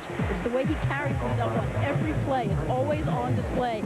And lately, he doesn't get rattled. He even initiates that spark that the guys need in the huddle, that subtle push to his teammates. I'm coming to you, look for this or that. Still so young. We credit this organization for sticking with him. Jim Haslett has done just that. The upside's just too high not to. And his durability has been very important to this club. He's got a chance to start all 16 games. The last guy to do that was Tim Everett in 1995, and the Williams hammers his way out to the 14-yard line. And Joe, you mentioned earlier how smart Aaron Brooks is. He was an anthropology major at Virginia. Not too many crib courses in that. Yeah, and I know, you know, the only anthropology major to possibly throw for 4,000 yards and run for 400. My guess is he's probably the only anthropology major that's rushed for 1 yard and thrown for 10. I think you might be right. Jackson comes out on 3rd and short. Norrison is the blocking back for Williams. And Ricky stuffed at the 14-yard line. Kennard Lang, who was moved to defensive tackle this year at only 281 pounds, used his quickness and explosiveness to stop that play. Well, when you see the explosion, watch the defensive line. Look at these guys, the penetration that they get. When you get that kind of penetration, there's just no place for the running back to go. Kennard Lang's one of those guys who wasn't real thrilled about going to tackle because he only weighs about 280, but he said, hey, look, John Randall's a pretty special guy at a lightweight who can play inside. Eric Metcalf back, lets it go, and it takes a big bounce for the Redskins all the way back to the 40-yard line. Metcalf, one of the best that's ever played this game, did not get a chance to return this one. It's a punt of only 25, but there's a marker down. This marker came from the side, Judge. I think the Redskins will refuse this. Just out. Way to go out on a limb, big guy. I'm just out there on that limb, man. I'm just hanging on the trunk of the tree right now. Number 84, the kicking team, went out of bounds on his own. It's a 5-yard penalty. That penalty's declined. Timeout. So the Redskins will have great field position when we come back at the Saints 40, down by a field goal. 5:02 to go in a rapidly moving first half with the Saints on top by 3, but the Redskins had the ball at the New Orleans 40 after a punt of only 25 yards. Nearly in field goal range already.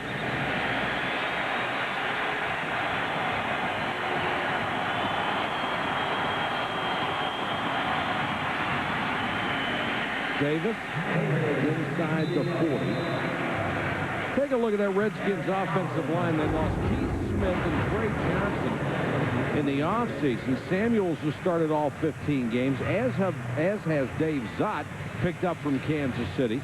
Corey Raymer, a second-round draft choice in '95. Ben Coleman with 9 starts. He's the only one who's not started every game. And the other of the bookend tackles is John Jansen, former second-round draft choice out of the University of Michigan. And they have played above expectations after losing those 2 guards, especially Trey Johnson. Davis hit at the line of scrimmage and gang tagged a lot of black and gold around Stephen Davis. It's not coincidence the fact that Stephen Davis has gained over 1,000 yards for the 3rd consecutive year. It took a while for this offensive line to gel. I was talking to Jimmy Ray, the offensive coordinator of the Redskins, down on the field before the game, and he said in the beginning of the year, Stephen didn't really play that well. There was a lot of understanding that had to be had by him and the offensive line. He says, now the offensive line has settled in and made my job a bit easier calling plays. We're a running football team. That's our identity. Kajana Carter comes in on 3rd down. He's number 23. He'll get it on the draw.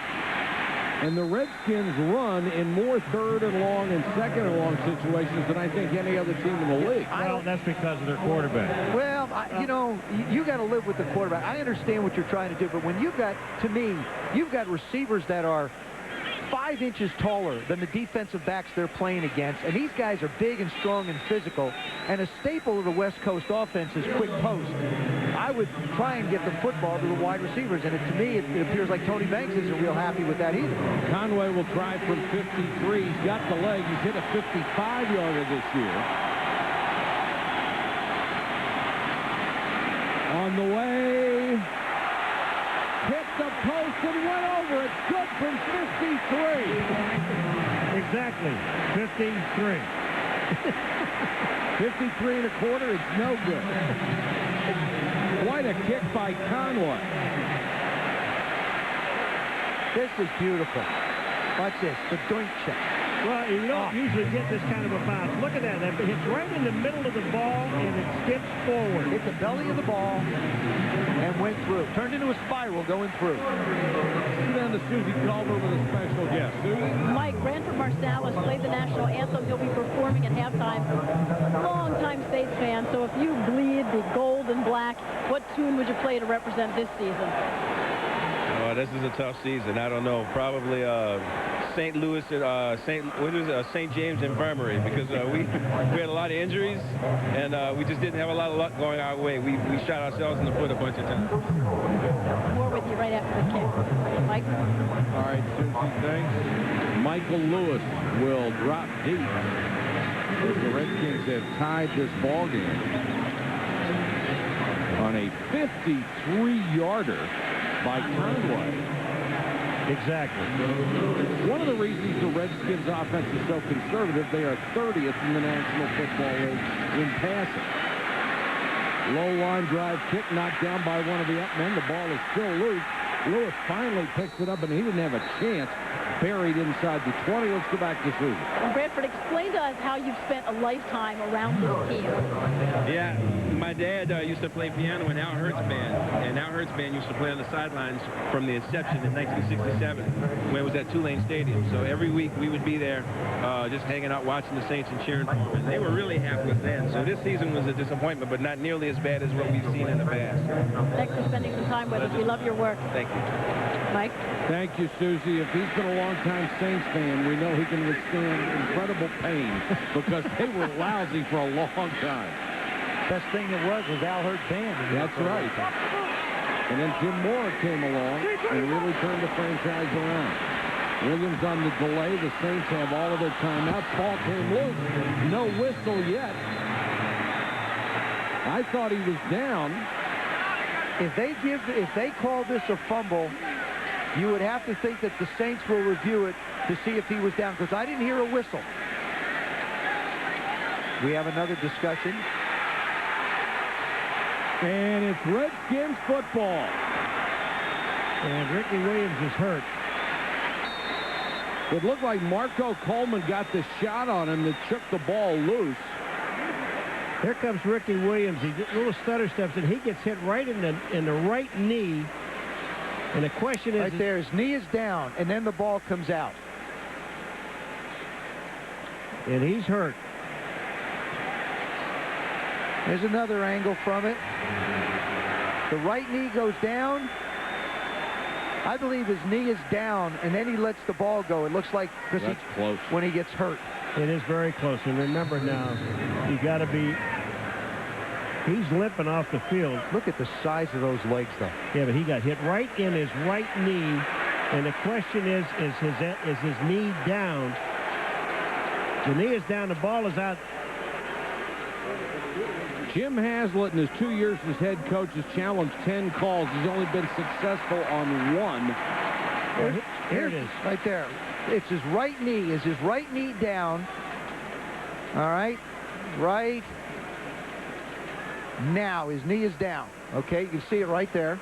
His knee is down. The ball is not out. I don't see the football anywhere. The ball is right. Now it starts to come out. I believe he's down. This is going to really be a tough call to make. And a critical call as well. It's got to be conclusive. Remember that. Now these votes are going to be close. Cast your vote. Log on to ESPN.com or NFL.com. Everybody in Washington says ETV. Overturn. Whoa. You did a very convincing sell job on the replay. This game is not blacked out here in the New Orleans area, so a lot of people here, more think it's going to be overturned. It is so critical that the call on the field was a fumble because you have to have conclusive evidence to change that rule. All right, his knee is down right there. You see the knee. The ball is right in this area, and it only comes out after his knee is on the ground. Now, I would think that his knee was down, and it should be Saints ball. Paul? Paul? Well, I don't think it's conclusive enough, and I think the play is going to stand that it's a fumble. I agree. I didn't see it as conclusive enough either. I did not. I was unable to pick out the ball on that replay that showed his knee down. Well, then everybody's heard this all year long. You're seeing the same replays that the officials are looking at. Whatever we have, they get, and they got to do it off of that. He is upstairs in communication with the replay booth. The more important thing, Ricky Williams is walking along the sideline. All right, Ricky Williams. See, it's not that knee that you have to look at. It's the back knee, and then the ball comes out. I really believe that his knee is down, and then the pain he feels is really why he let the ball go. Because if they use that replay, it's a fumble. Yeah, see, Paul. The one from the side, I'm saying. Paul, they're listening to you. Letting the play stand is jumping up a little. Ricky Williams nodding his head as if to say he's all right, which is wonderful news for the Saints. Oh, you know, you take a shot on the side when your leg is planted, and that's what happened to him. They only have 1 minute and 30 seconds to look at it. After they go under the hood, they have 1:30 before the screen is supposed to go black. He's been under the hood. He's been under the hood, and now he's back out. I mean, there has been so many discussions with officials. If you throw a flag, which you saw before, somebody make the call through the flag. We're going to find out what's going on. Here comes the decision from Ron Winter. After review, the right knee of the ball carrier was on the ground when the ball came out. Therefore, the runner is down by contact. It's a second down on the 21-yard line. Nice job, Joseph. New Orleans is not charged with timeout. Yeah, well, I give them all back when it comes to whether it's a first down or not. So I got to pick my little chips up where I can. Good call by the official. Nice job of reviewing. I'll tell you what's Jim Haslett, hey, 2 for 11 in 2 years. I'll tell you what's a good job. It's a good job by our guys getting the right picture so they can see it. Wonderful shot. From the hardest working camera crew in the station. Well, he didn't buy any Christmas presents this year. There's McAllister into the ball game, and Brooks throwing too high, picked off right into the arms of Champ Bailey, who was 10 yards behind the intended receiver. Well, that ball was thrown at Willie Jackson, and it went over his head, and Champ Bailey said, "Ooh, look what I got." How alert is Champ Bailey? This ball is not going to his receiver. Absolutely not. Watch this ball. It's going to go to Willie Jackson, number 88. He backs out. Look at him. He's looking at the quarterback. Now, this is a technique that Marty Schottenheimer and Kurt Schottenheimer, the defensive coordinator, have harped away with on these defensive backs with the Redskins. They fought him in the beginning. Play off the receiver, keep one eye on the quarterback. There's a case where it just paid off. For the Redskins defense, that's an oh yeah. They thought they had the fumble. They didn't get it on the reversal. Next play, they get the pick. Banks under pressure.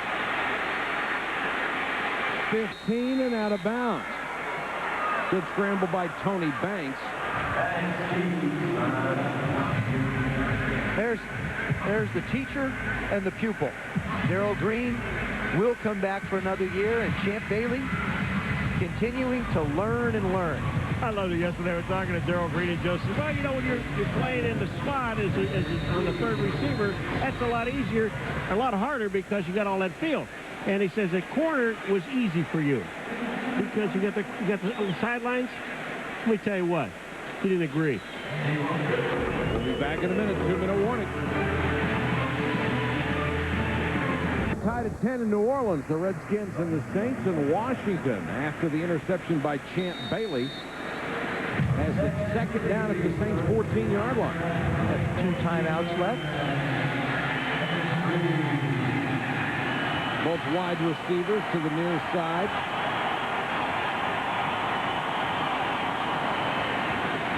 Davis to the 11. They need to reach the 10.5 for a first down. The lead block from Donnell Bennett. Tony Banks was telling us yesterday about this offensive line that you talked about earlier, about how mean and how tough they are. These guys love to run the football. Most offensive linemen do. They would rather run block than pass block. But he said, of all the teams I was with, and he's been with a few, he said this is the meanest offensive line he's played with. In particular, both of the young tackles, Chris Samuels in his second year, John Jansen in his third. High picks for this football team. Real starting points to build from. And Corey Raymer's really come into his own now in his 7th year with the Redskins. And because the play clock was running down, the Redskins have to burn their second time out. They have one left, but there's a minute 16 on the first half clock. ESPN Sunday Night Football is brought to you by Sprint PCS, the clear alternative to cellular. By the Intel Pentium 4 processor, the center of your digital world. And by Southwest Airlines, proud sponsor of the NFL, an official airline of Super Bowl 36. Some would call it the city that care forgot. Young man looks like he just scored a touchdown. We see some moves like that after guys score a touchdown. If you can't have fun in the French Quarter of New Orleans, you don't have a pulse anymore. No, you don't. I'll tell you what.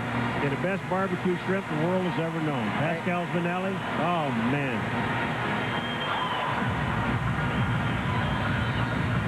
Our Toyota halftime show. Coming up, Chris Berman with the fastest 3 minutes in television. Congratulations to the Eagles as they score today. And we'll go over the entire playoff picture. Giants scared the living daylights out of them, didn't they?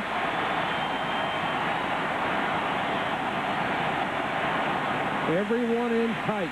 Davis dives inside the 10, first down, Washington. Washington only has one more timeout, but they have over a minute. They have plenty of time. Stephen Davis, it's so difficult to get a square shot on. We talk about Ricky Williams squaring his shoulders up when he goes through the line of scrimmage. Stephen Davis has an ability to lower his shoulders, and then just when he turns, he just gives himself a little crease. I thought the best player, watch him turn. See him turn for that extra yardage? I thought the best guy that ever did that was Marcus Allen. He would always come out the other end of a pop. That's why he was such a great short yardage runner. First and goal, Washington. Banks. Tackle eligible to Matt Campbell, and he couldn't hold it. 6'4", 300 pounds out of South Carolina, starting for Ben Coleman tonight. They move him to the outside and try the trick play. I'll tell you what, they'll rib him for a month after this. Look at you, he is absolutely wide open, and watch where the ball hits him. Right in the hand. And he drops the ball. This ball hits him, Campbell, right in his hand. Oh, he will never live this down, Joe. Oh, opportunity may never knock again. So now second and goal. Campbell's just crushed. And now Banks has to use another timeout, and that's all they have. You wonder why the Redskins are so bad in the red area.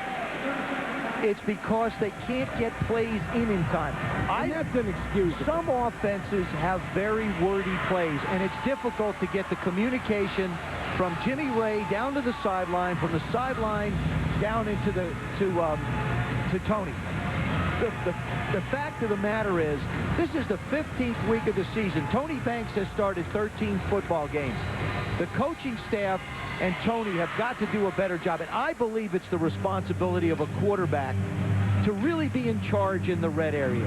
Get people lined up, get them in the position they're supposed to be in, and run the play. Yeah, but this goes back to the offensive coordinator to get the play to him. I mean, all right, the ball is dropped, the clock is stopped. You've got to get a play to this guy. You know what I would do, sir? If I didn't get the play I wanted, you know what the coach is looking for. You have about 4 or 5 choices down here. That's about all. You pick one of them, you get them up, you get them going. Because they really need to keep the timeouts. It's important. Now you've used that timeout, you've got second down, now it changes your play calling. Now you may not be able to run the football as much as you want, especially if you're the Redskins. 32 seconds to go in the half. Second and goal from the 9, no timeouts. Banks to throw, out in the flat. completed it to Davis. Taken out of bounds by Darren Smith. And will bring up 3rd and goal and plenty of time left. Yeah, but let me, with this football team, when you have a quarterback, and it's true, he's auditioning for next year. He's looking over his shoulder all the time. He's not taking a whole lot of responsibility on his shoulders. And they're telling him exactly what to do. He has to listen. I don't agree with that. I think you're out on the football field. You go out and make plays to win football games. This could be one of those.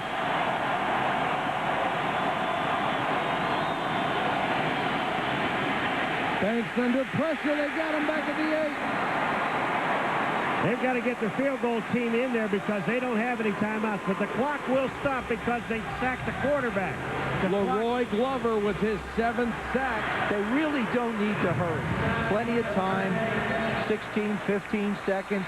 Just take your time, relax. Here comes a penalty flag.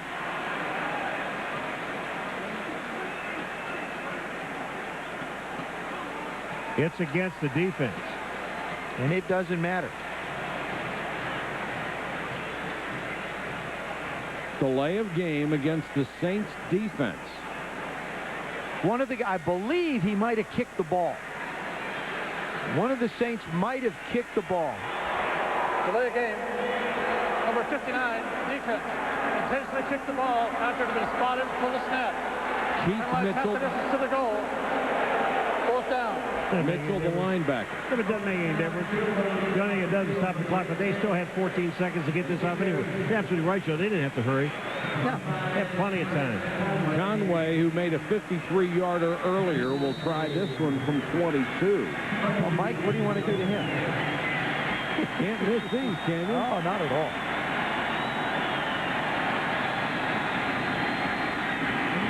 Conway booms it through. And the Redskins have taken the lead 13-10 after being down 10-0.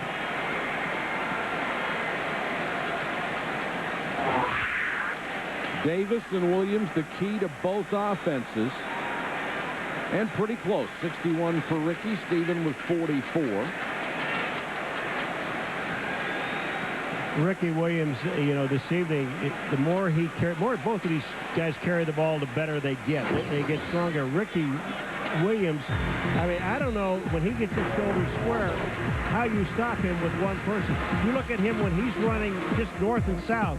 It's incredible. This guy's got such power. When he hits you, you know if you've been hit.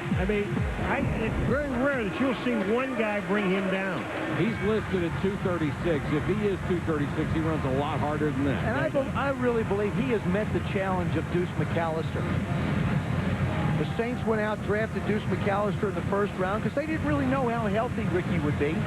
And I think it was a little bit of a wake-up call. And, of course, the medication that he's on has changed his personality a little bit. He's much more outgoing, much more of a team player.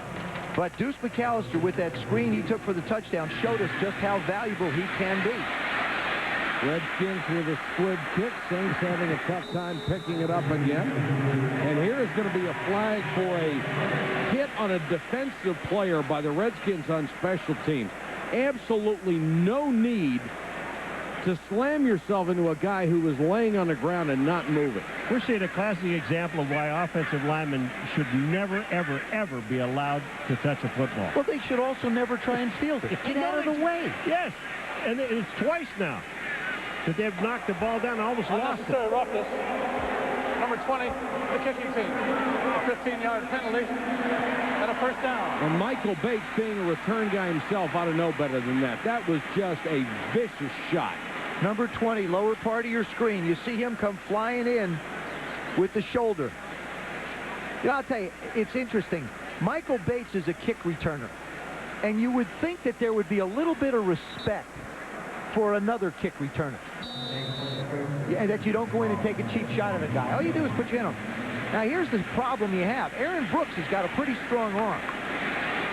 All they need to do is commit a penalty and give the Saints an opportunity for a field goal. 6 seconds left. Brooks airs it out. Down to the 5, and Fred Smoot with the interception at the 4. Smoot with his 5th interception of the season on the final play of the half. Nice comeback by the Washington Redskins, who were in danger of being blown out early, down 10-0 and dominated. And they come back to get the lead on the home standing Saints. Gracious as always, Marty Schottenheimer. Well, not often that the second to last Sunday in the regular season that you could have all 12 playoff teams established. Well, a couple divisions still up for grab, namely the East. Let's start in the AFC East, where 3 teams could win it. New England idle, the Jets and Miami each at home. Let's start in Miami, when the Dolphins were hosting Atlanta, who at 7-7, alive as the day began. Chris Chandler, pass picked by Brock Marion, so each team's defense helping them early on. Bob Sister Christian stuffed on 3rd and goal, and on 4th and goal, goal line stands by the Dolphins. Dan Reeves perturbed with a couple of the replay officials, understandably, but in the end it was Miami clinching a playoff for 21-14. Jets trail Buffalo 14-9. Vinny Testaverde with no timeouts to Curtis Martin across the middle. Tick, tick, tick, tick, tick, tick, tick. This play actually would count, but no chance, and the Bills upset the Jets 14-9 strange at the end. All I'm going to say is that the play came in from the sideline. We executed it to the best we could. I mean, I'm not going to sit here and say what if, because then it looks like, you know, that I should be calling the plays, and whatever play came in was wrong. So you guys can make your own decisions based on what happened and go from there. I didn't want to have to hear about anybody pointing fingers at anybody and trying to blame it on this guy or that guy. It was all of it. Starts with me. Stand up as always, Herman Edwards, but the Jets have opened the door. They need to win next week. Meanwhile, the Seahawks and Chargers, after the Chargers, Steve Christie ties the game with just seconds to go. Charlie Rogers of Seattle with a huge kickoff return. The next play at the gun, Brian Lindell, field goal good. Poor Mike Riley may be out of work, and he ends with a 9-game losing streak. Seattle, very much alive, wins at 25-22. Shocker of the day, John Kitna to Danny Farmer. Bengals have tied the Steelers 23-all, but Neil Rackers, gackers on the extra point. So we go to overtime. Steelers get the toss, but they punt. Then Brandon Bennett with a big 36-yard gain. And on 3rd down, Rackers makes amends. The draw, good from 31 yards. The Bengals shock the Steelers in OT 26-23. Raiders and Broncos. Rich Gannon to Jerry Rice. He's over 1,000 for the 13th time in his career. But Brian Griese to Rod Smith. Touchdown. Denver leads 20-17. Gannon picked off by Kenoy Kennedy at the end, and the Broncos beat the Raiders 23-17. Kurt Warner to Marshall Faulk. 4 touchdowns against his ex-team, the Indianapolis Colts. Warner can't throw it better than this to Torrey Holt. Rams win again, big 42-17. Bears at Lions. Lions trying to upset, forget it. Jim Miller went long today. Dwayne Bates touchdown. Bears win 24-0. Spurgeon win in the Vikings. Thinking upset at Lambeau, but Mike McKenzie, one of the McKenzie brothers scores. Pack wins 24-13. Emmitt Smith has a chance for another 1,000-yard season. He had a $120 and change today. He's over 16,000 yards. Only he and Sweetness have done it. Quincy Carter, Joey Galloway. Cowboys shock the Niners 27-21. David Boston is having a Pro Bowl season. In the abyss that are the Cardinals. Cardinals win at Carolina 30-7. Brent Green and Tony Gonzalez a couple of times. Chiefs win at Jacksonville 30-26. Wild game. Cleveland down 14 at Tennessee, but Tim Couch leads them back to Kevin Johnson to tie it at 38. Bill Dawson from 44. Good. Cleveland wins at Tennessee 41-38. Nothing lead, but Washington's come back. We lead it at the half to the Redskins 13-10. Well, SportsCenter tonight, the best of our Sunday conversations, and you know, a longer wait than the Eagles between division titles. Last Philly division title, 1988 under Buddy Ryan. But they could nail down the NFC East on the fake flubber at the vet if they could beat the NFC East and the NFC defending champ New York Football Giants. 7-0 Philly lead at the half, and oh, those tricky G-men. Tiki Barber, Kerry Collins, well-dressed Amani Toomer were tied at 7 early 3rd. Under 2 minutes to go. 5 times McNabb to Chad Lewis on the opening drive, and then he hits him with a tying touchdown late. 7 yards, were tied at 21. McNabb with 3 touchdown passes. After 3 and out, the Eagles on 3rd and 1.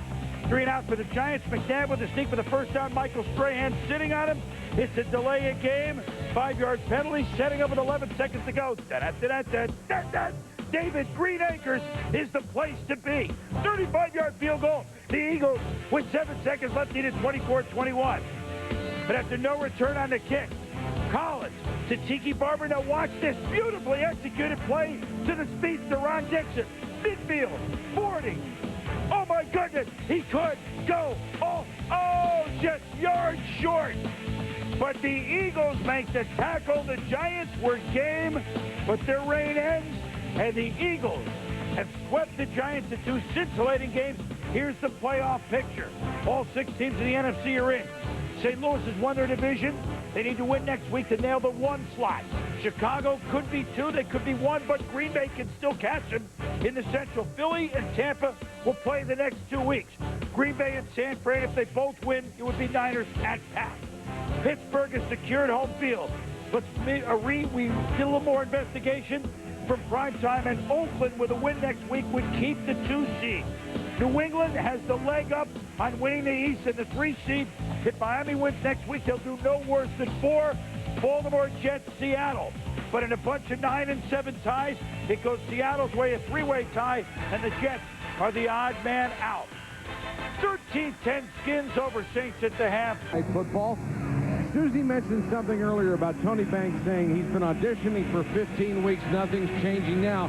There are a lot of guys out there, especially on the Redskins right now, who are playing for their jobs in these last 2 weeks. Well, that's what you just said. They're playing for pride. I don't think so. Pride has nothing to do with it. They're looking at the game film and seeing that the guys that really want to play football, that want to be around either New Orleans or Washington next year. Not only that, I think the Saints are in a similar situation. The Saints have to look at their players, who's going to play hard. You know, they've got to consider money because Aaron Brooks is going to be a free agent.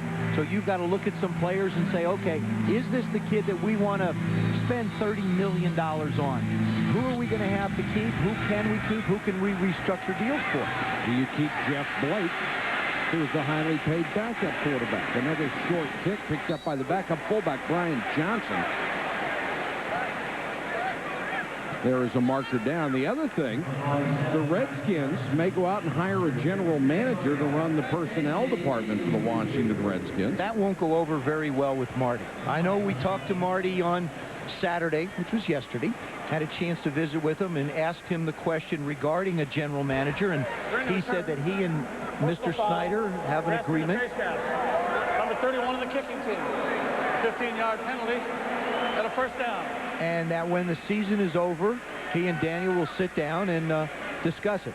I would say from Marty Schottenheimer's standpoint, he would not be in favor of having a general manager come in and be someone else that he would have to talk to regarding issues on his football team. If they did make that move, the likely candidate would be Ron Wolf, the former general manager of the Green Bay Packers, who did such a brilliant job there. Ron lives in Annapolis, which is very close to Washington.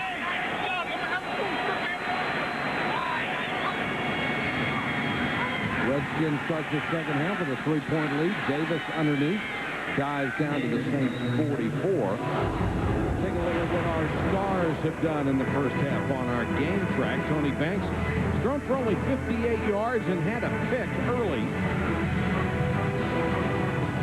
Stephen Davis, 44 yards rushing. And Aaron Brooks, couple of picks, 68 yards and a touchdown. And Ricky Williams, the leading rusher on the field, with 61 yards through the first 2 quarters.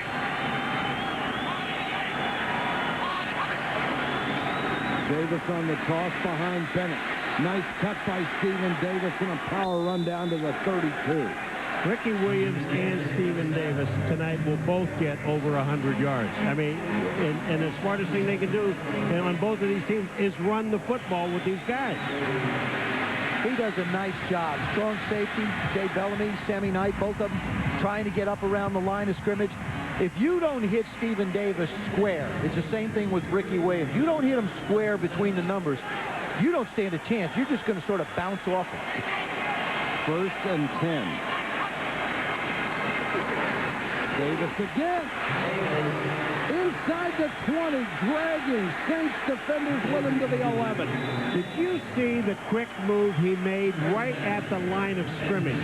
He's going to the right just a little bit, and he makes a little, just a shift. One step back to his left, and he goes straight up the field. This is an outstanding run. Here he comes. Look at it. Right now, right up the middle of the field. And look at these guys. Watch the guys that try to bring him down. There's three. Well, it almost looked a little reminiscent of the problem the Saints had last week with Mike Allstott, who ran and broke 8 tackles at one point last week. There's a good job by Steven breaking at least 5. Kajana Carter comes in to give Davis the breather. The last time he did that, they got a screen pass touchdown. But Carter this time will be hitting the backfield. Keith Mitchell on the stop. Checking with Susan. And Mike, considering the Saints are out of the playoffs, I asked Jim Haslett which Saints team he thinks showed up. He said which quarter. They were like dribble between the first and the second. The bottom line is penalties are killing them. Same old story all season long. They came into this game with 108 penalties. Only Detroit and Buffalo were worse. Well, Susie, if they're playing like Sybil, she has multiple personalities, so we have more interesting things to come in the second half. Carter remains in as the running back. Banks from the shotgun. Flag is down. The pass complete at the 2-yard line. We'll check the marker. And that was the first pass they've thrown to Westbrook. And it won't count. They're going to get the Redskins for an illegal shift. Walter Raspy starts in motion and then hesitates and then starts going again. Illegal motion. Number 86 moving forward at the snap. 5-yard penalty. Repeat second down. You know, there's a penalty that, I mean, guys have been getting away with it all year long. We watch games on Sunday before a game. How many times do you see it in a ball game? Wide receivers get away with it. Tight ends can't. You got to understand. I've noticed these things through the course of the year. Now 2nd and 15.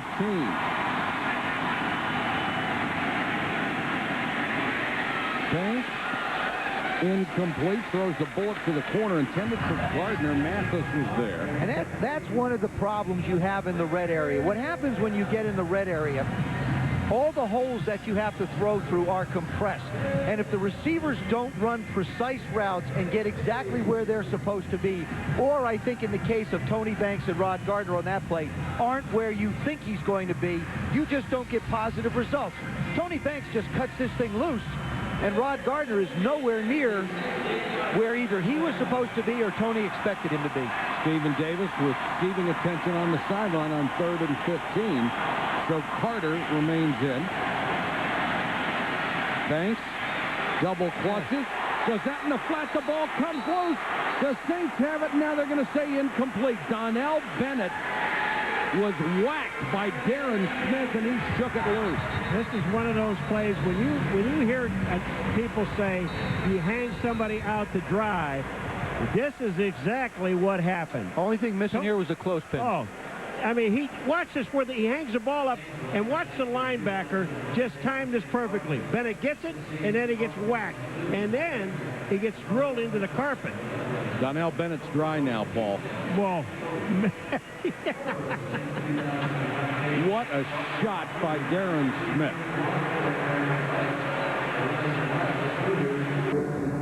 Redskins with a 3-point lead and a chance to go up by 6 with a field goal try. Donnell Bennett and Stephen Davis both needing medical attention after that series. The next guy in the box is Michael Bates. And people are going to be looking for Bates after the hit he had on that last kick return. Conway to make it a 6-point game. 34-yard attempt. And he's perfect. Conway has hit from 22, 34, and 53. And the Redskins have scored 16 unanswered points at the Dome in New Orleans. Sunday Night Football is brought to you by Visa. It's everywhere you want to be. By Heineken, it's all about the beer. Heineken. By Circuit City. Circuit City, we're with you. And by 1-800-COLLECT. Save $1 or $2. It just sounds right to hear this music in New Orleans. I can hear it in your room at night. Perfect. Redskins to kick off, now leading 16-10. Bates deep to receive. Check it, Lewis. Michael Lewis drilled as he got to the 16 and no further. Monday Night Countdown, 7:30 Eastern on ESPN. The best place to get ready for Monday Night Football. Then on ABC at 9 Eastern, Randy Moss and the Vikings go to Baltimore to face Ray Lewis and the Ravens on Monday Night Football. Makes you wonder with the Pro Bowl balloting, will Randy Moss get there? And we know Ray Lewis will. I mean, I would think, without any question. You would hope Ray Lewis would be there. Ravens still alive. Still alive in the AFC. Brooks brings it out. Ricky Williams back in the ball game. They muff the handoff, and Brooks pounces on it. Brooks has had problems his entire career with fumbles, and now we got some pushing and shoving after the play. But I don't know if that was his fault or Williams on the exchange.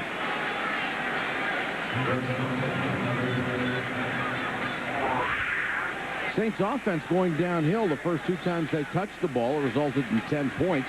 Then they missed a field goal, punt, and 2 straight picks. This last mistake didn't hurt them except to push them back to the 10-yard line. Brooks with plenty of room to run if he wants, and then picked up and brought down by Eddie Mason. See, his legs are just too long to give that little stutter, step, and shake. I think he's got to be the kind of a runner that once he sees a space, he's got to take off and go, slide, or figure out how to get down. Just watch this. He gets out. Now make a decision. Go, Aaron, go. Don't get cute because your legs are too long, and the turf will grab it. You're not going to have a chance to put the little shake and bake on Pierce. Eddie Mason finally bringing him down. 3rd and 11 for the Saints.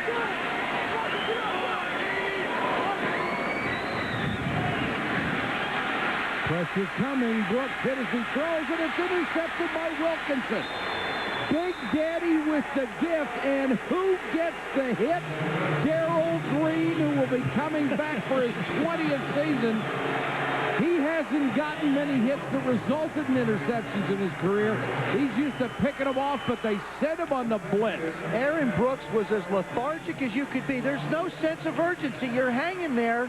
I don't know where he was thinking about throwing it anyway. If you want to throw it away to this side. Don't throw it away to that side. And that's Big Daddy's 2nd interception this year. And do you think Darrell Green can still run? Well, you know the thing about Darrell Green, he's the guy that causes the interception. He is happier than the guy who intercepted the ball, the Big Daddy. There's Marty. Well, they've had some great discussions. Redskins have a chance to blow this one open. Brooks has now been picked 3 times. Inside the 15-yard line. That whole series, from the drop of the snap to the running, sort of like I'm out in space walking through the park type of run, to just trying to throw the ball somewhere inside the building, each of the plays was very out of character for Aaron Brooks.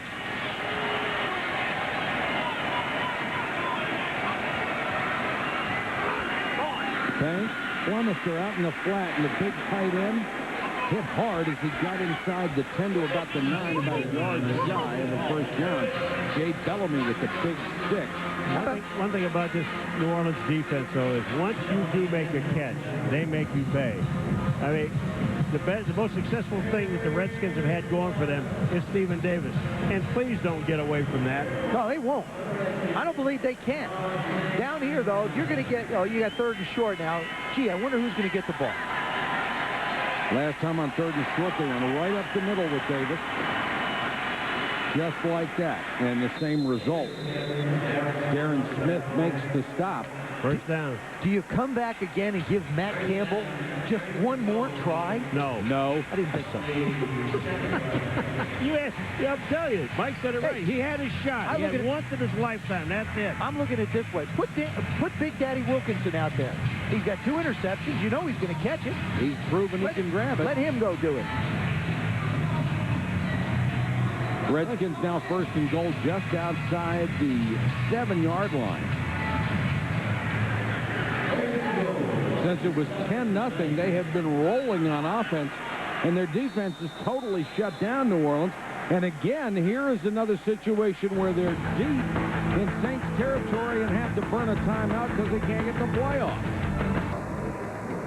Back in New Orleans, the Redskins have 3 times tonight they've had to use the timeout inside the 10-yard line because they couldn't get the playoff. Jimmy Ray, the offensive coordinator, Ron Zook, the defensive coordinator. Davis just inside the 5. And this is where the Saints missed the presence of a Norman Hand. Norman Hand he had a bad foot. Martin Chase, number 92, is taking over for him. Leroy Glover is not a big tackle. He's 270. Joe Johnson is not big. Darren Howard is not big. Norman Hand was the man in the middle who could stop the runners, and they really missed his presence. Norman Hand has a bad foot? Yes. He was a tremendous acquisition for them. That's Martin Chase, 4-year veteran from Oklahoma, 2nd and goal. Davis. See, it's very simple to call plays in the red zone. Give the ball to Stephen Davis. You can yell it. You don't have to go through anybody. Now, I want to say something. Jimmy Ray is calling the play, all right? There are 30 seconds to go. Now it's being relayed in by Brian Schottenheimer. So there's the relay going in. So you go from the booth to the sideline. You got 22 seconds. And the communication is getting mixed up somehow. Of course, Ron Zook getting his guys lined up. Jimmy Ray called that play 20 seconds ago. Matt Campbell is on the end of the line again. Remember the trick play they tried where he was an eligible receiver and dropped it. They won't do it this time. Thanks. And he'll walk in. Touchdown, Redskins. That was a very good call. You know, everybody's looking at Stephen Davis. You think they're going to hand the ball to him? Instead of running a play-action pass, he just takes it, bootlegs to the outside. There's nobody there. That's what you can do if you can run the football. You got a flag. When you can establish a great running game, which the Redskins have done tonight and really done in the latter part of the season, it gives you a lot of versatility. Unnecessary roughness, number 59. Pushed the quarterback out of bounds after he'd crossed the goal line. That penalty will be assessed on the kickoff. Keith Mitchell hit for a 15-yarder at the end of the play. Said he hit him out of bounds.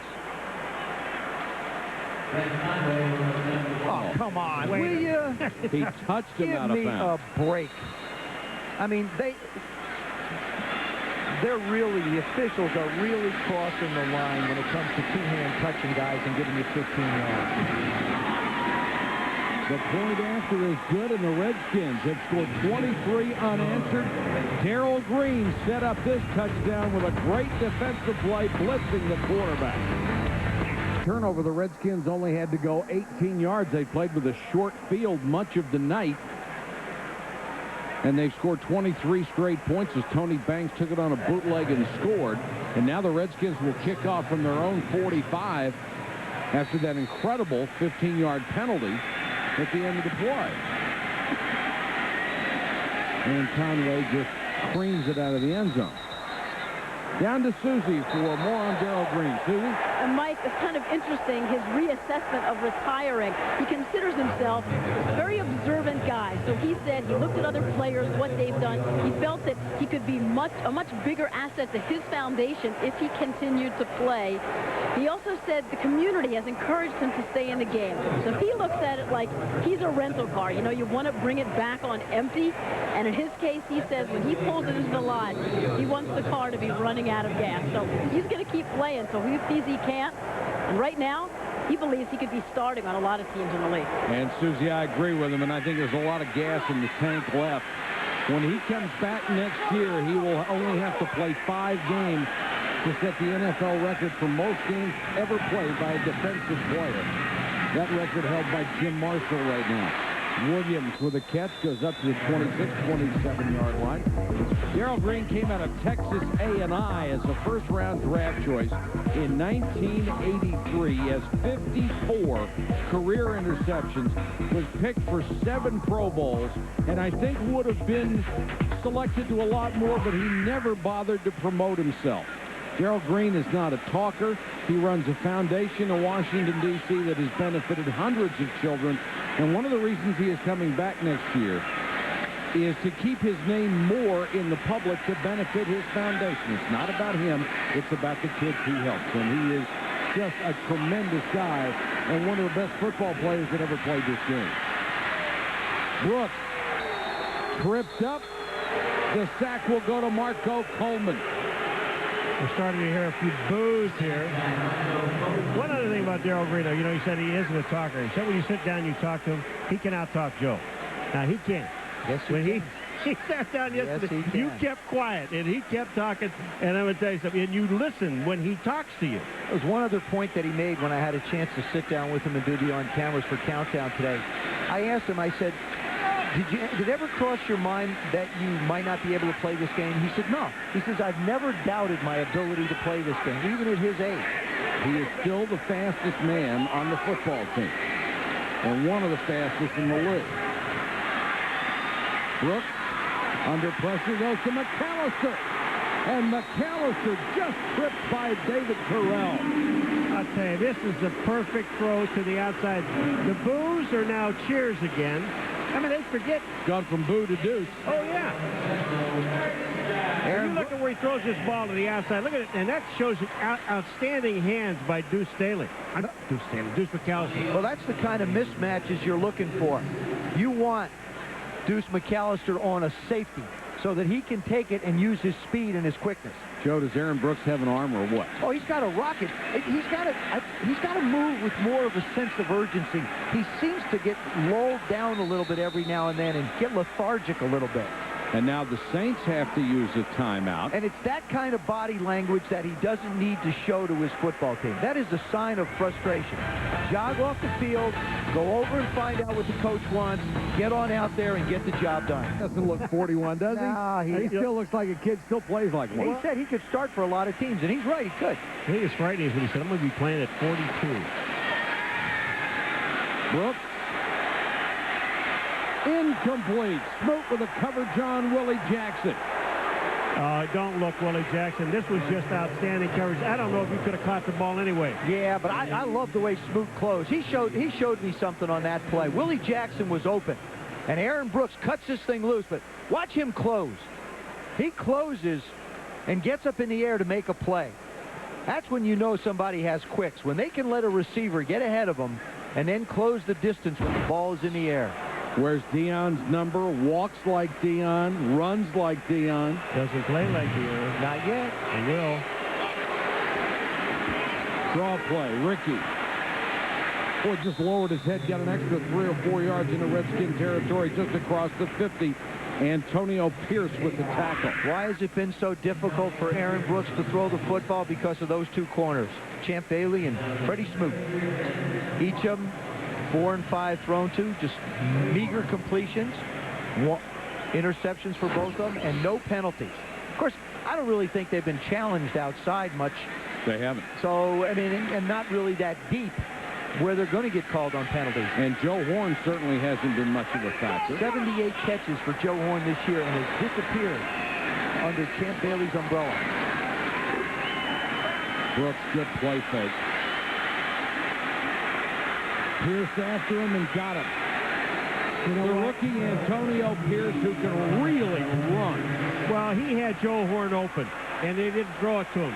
Whether he couldn't see him over the line, I mean, as tall as he is, he should have been able to. Joe Horn went downfield, and he was open. And people are booing, and they're going to go for it on 4th down. I mean, why not? You've got nothing to lose. But downfield, Joe Horn is on the left. You see him right there. He's open. Now, Brooks can run, and Pierce just gobbled him up. The one thing about Brooks, though, running, I agree with you, Joe. He waits too long to run. If you're going to run, you got to make the decision now. Got those long legs. 4th and almost 2. Bruce Smith coming in, ball batted in the air, incomplete.